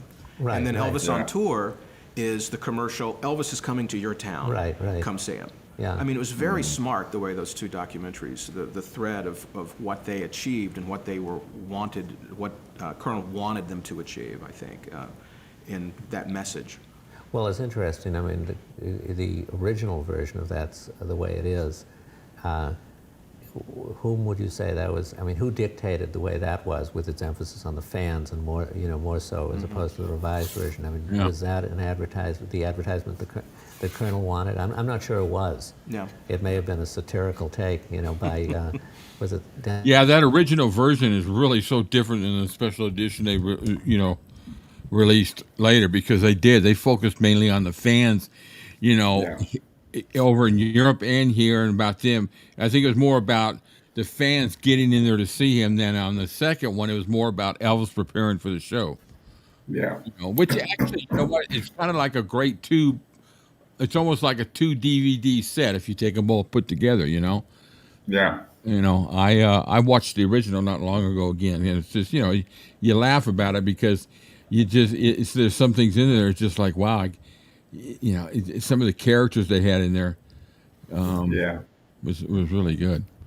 Dennis Sanders. Dennis Sanders. Yeah. Right. One of the reasons we're talking about Vegas too is that after 40 years, Elvis is returning to Las Vegas and to the old International Hotel, the old Las Vegas Hilton, and now the Westgate Resort. And we're very excited about what they've got planned, what Graceland is going to be doing. There's a new facility going in there at Westgate, and it's called, I want to get the name right, Elvis, the Exhibition, the Show, the Experience. Artifacts from Graceland that are going to be on display there at the Westgate that have never been on display. I was reading it said haven't been on display outside of Graceland. Was reading there's actually a lot that's going to be there that's actually coming back to the hotel because it's a lot of outfits Elvis wore at the hotel. So they're making a return. There's a lot of great plans with Elvis returning to the building in Las Vegas, and that's why we've been talking a little bit about Las Vegas. And in seeing and reintroducing myself to Elvis in Vegas, I think one of the most brilliant strokes of Colonel Parker was Elvis was offered to open the showroom, and Colonel said no. No. Yeah. We'll be second. And the reason why? Well, let them work the bugs out, and let the bugs become very old before we go in there. Right. You never want to be first. There's always sound problems. Yeah. The's always echo problems. Yeah. Streisand had nothing but problems was too. Very shrewd, and he was very much looking out for, for Elvis's interest, for the interests of his act, which I think was often misunderstood. When he turned down, when Elvis turned down A Star Is Born. I don't think that would have been a good movie for him. I don't think it was at a time when he could have done well by it. But if you look at the correspondence between Elvis and the company, and the points that he brings up are the points that any good manager would bring up. It had to do with publishing. It had to do with whether John Peters, who had never directed anything and was Barbra Streisand's boyfriend, whether this represented whether Elvis would get a fair shake in this. Conflict of interest. Well, it also had he could. They wouldn't give Elvis top billing. Yeah. Um, I don't know. Everybody talks about him being a Star is Born, and I think he would have done a great job. But I would rather seen him in a couple other movies that he had chances for. Midnight Cowboy, True Grit. You know, True Grit would have been good. They were offering. He had the chance for the Glenn Campbell role. Wouldn't have been top billing. I don't know. John Wayne might have given it to him. I don't know, but that would have been cool to do a movie with John Wayne. Shit, Yeah. Midnight Cowboy. That movie won an Oscar for the best movie. And it was the first X-rated movie. But of course, in today's age, it'd be a PG. But it's a great movie. And I think the role they were going to give him was the John Voight role. Which John, I'm a big fan of John Voight. That's just a great role. But roles like that, I'd like to see him do. I would say that That's the just my opinion. negotiations, it was negotiated quite, honestly, quite directly and quite smoothly. And in the end, as I see it, Elvis had every reason to turn it down. But I know as the guys see it, Colonel Parker had robbed Elvis of an opportunity to do something that might have regained his interest. You talk about they really had a marriage. They really had a relationship of working together. And I think for all us Elvis fans, reading your books and kind of reliving those moments, very excited about what's coming to Vegas and to be in that room, to experience Elvis. I was too young at the time to make it to Las Vegas to see him myself, so I think it'll be fun. And thank you so much for joining us to talk about Elvis and talk about Las Vegas and what they've got planned, what Graceland has planned there at the Westgate. And Peter Goralnik, thank you so much. Thank you for taking time out to come here to the Country Music Hall of Fame and Museum. We're in Nashville at the Country Music Hall of Fame and Museum. Thank you for this conversation, and I look forward to some more. Well, thanks. I enjoyed it. That was a cool conversation. Very cool. I like that, and I gotta find this. Well, I gotta find this because where the voice? Okay, Olga, I gotta talk to you about that. If you're going to see Peter Goralnik, I need to talk to you. I got to. So I've ordered the Kindle and I've ordered the audiobook, and I wasn't going to order the hard copy till I could find a place to get an autograph. So if he's signed, I'm going to make sure I get you the money to get me a signed copy, hopefully. And then of course, geez, man. Knowing Olga, she'll bust to the front of the queue and like, hey, hold up. I'm gonna have to. She's gonna go by the Elvis Presley Boulevard pawn shop too, and so they're gonna have because they'll have deals there. So I'm gonna. I need to. I know my wife's gonna be surprised when I take a second mortgage out on the house, and she doesn't know. I'm gonna be wiring Olga my second mortgage, all this stuff, and then I'm gonna have it all shipped by train or 18-wheeler. Oh, jeez, then she's gonna start saying, "What have I gotten myself into?" It's like back in the day too, when we kind of sat and we worked out if we by some miracle were able to afford a trip to Memphis, right? For me to go I said to my wife, I would want to go for a minimum of 2 weeks because there's so much to go and see and do. It would have cost us the equivalent of $2 million, right? And I said, I said when she came out with that figure, I was like, does that include my merchandise and the rental of the 747 jet? She's like, why you want to rent a 747 jet if we fly commercial? I said, no, you don't get it. I'm going to need a XPS 747 commercial jet just to fly back my merchandise. She's like, oh yeah, you're so rich a FedEx plane. Yeah, you don't dare mail anything to you. That's for sure. No, he doesn't get it. He doesn't get the stuff, man. It's crazy. Anyway. Oh, here we go. EP Porn is actually at the hotel I'm staying at. Oh, there we go. There's the death shot right there. I got which guitars can I sell? I got. I could probably I could probably do away with that Takamine. I got to keep my 12 string. That thing's 40 years old and plays beautifully. Are you Well, kidding? Get rid of a Takamine? I've got 3 Takaminis, man. That one, Those, that one's the one I used to gig with. All the Takaminis is what I used to gig with, because they had the best acoustic electronics. yeah. Banjo Paul, love that. USA is so big though; it takes a long time to get a short distance. Well, that depends if you're up in Connecticut. You go from New York. If you leave New York City, you can get through Connecticut, Rhode Island, and Massachusetts in about 3 hours. I used to drive. I used to take the train after a while. I lived in Connecticut for 13 years, so I used to take the train in New York when I had business down there, or I went to go see a show, a, whatever you call it, exhibit show, and then Boston, from where I lived, was an hour, a little over an hour. Val's oh, you're in Massachusetts. Yeah, I used to. We used to do. We owned a hotel in Westboro, and we owned a hotel in, where was it? Westboro. What other city did we have? We had another one in Westboro. We had 2 in Rhode Island and Warwick. And we had another one. I used to go out there and inspect them. Anyway, it was fun. I enjoyed driving around. We had 4 hotels in Connecticut. Had one in Oklahoma.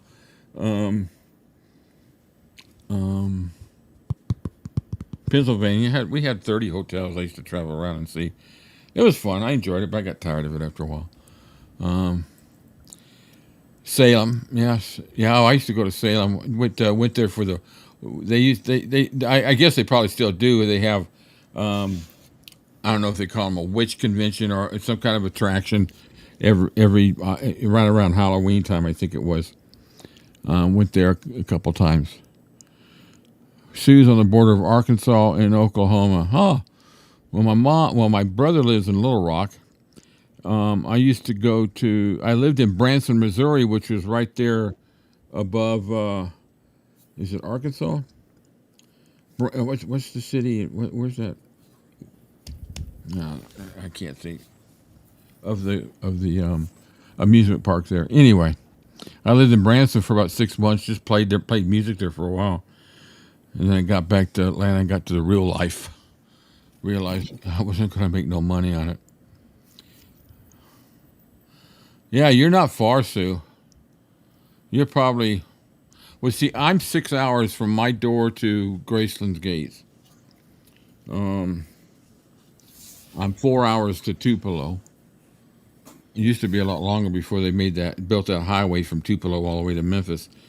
And it's a long drive on a motorcycle in 1977. So you're not. I don't think you're far, Sue. You're probably. I would say you're probably a good 6 to 8 hour drive, which isn't too bad. But now, don't drive across. Don't take 20 across Texas in the middle of summer, because it freaking takes forever to get across there. Of course, it's probably better these days. But I tried it once on a motorcycle, made a huge mistake, and ran out of gas in the middle of the desert. Oh. I had to sit there. It was in the evening, and I sat there and waited for somebody to pick me up. And somebody did. Fortunately, my motorcycle was still there when we got back. I could drive from one side of England to the other in 13 hours. Yes, Rick, they do that Halloween festival for the Mint of October. It's called Haunted Happen. Yeah, that's it. Yeah. 5 hours from your door to Memphis. That's not bad at all. That should take me about 20 is a desert. Yeah, you're right. That should take me about 20,564 years, 874 months, 276 weeks, 173 days, 13 hours and 7 seconds. I remember when my brother and I drove out. We were driving into California one year back in 1976, and we were both driving our own cars. We were going out there to do some work back in L.A. for a few months. So we're flying through 20. It's probably fall time, still warm. So we're flying through, and you get to certain sections where the road will go up and it'll go down, and it'll go up and it'll go down. And then so we come to one section where we were coming down, and we were hitting frickin' 80, 90 miles an hour because there was nobody on the road. So we're coming down, and it's got this big median in the middle. We come over the top of the hill. So we come up the top of the hill. There's two cops sitting there talking to each other. Whoa. So I go over and I go by, and they watch. They go like this, like that. We go by, and my brother's behind me, and I watch them go like this, and they look at each other, and it's like they go back to talking. They said, "Fuck it." we got away with it because that would have been not pretty. Well, wow, Cam, you know your numbers. Yeah, yeah, he's good at it. Oh, Cam, no, I'm not. Banjo Paul, Cam. Yeah, 20 is a desert. Well, guys, that was fun. We had a couple of videos to watch. So keep an eye out. Like I said, join our WhatsApp chat, our group, and we'll get updates of what we got coming. We plan on doing a lot of stuff. And one more click there, and I'll try to remember to, put the link down below so that you can link on it. But get your WhatsApp, and we'll keep you updated on stuff in the chat. And then I don't know. You got anything else? No, I'm pretty much okay.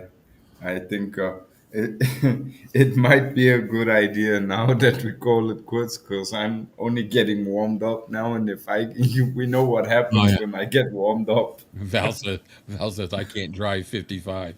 Homage to Sammy Hagar. Yeah, so tomorrow I'm gonna work on trying to finish off Last Train to Memphis, and then we'll start the Careless Love the next week. And then during the week, I want to get back to finish. I want to finish the next book review we do during the week on the Colonel. I'm calling it the Colonel Effect. We're trying to get through these Colonel books before Peter's book comes out. So we'll finish the one we started, and then we'll start another one. I think I'm going to go ahead and get the Valinga book out of the way. That's going to be a quick and easy one. I want to recover all the early years of Parker and that, just kind of share some of the highlights that are a little bit different or interesting. And then we'll get into the McDonald book, Greg McDonald book. I got a bunch of Colonel books. But we'll do books, and we're gonna keep an eye out for our radio shows. Just fun. Thank you, everybody. Thank you, everybody, for hanging with us for a great day, a busy day, and it's nice to see everybody here. Look, we got 19 people. Wow, it's great to not see people leave us. Damn, those suckers! They won't shut up, man. All they do is between Rick and Cam, man, we can't get a message in edgewise. I'm just having fun, guys. All right, everybody. Thank you, guys. See y'all tomorrow. See y'all tomorrow, 1:00 Eastern Standard Time. I'll send a notification in the morning, and I'm going to take a nap here. I'll eat dinner first, then I'm going to take a nap, and I'm going to prepare for tomorrow's show. And thank you. Love you guys. You guys are great. Appreciate it. Thank you, guys.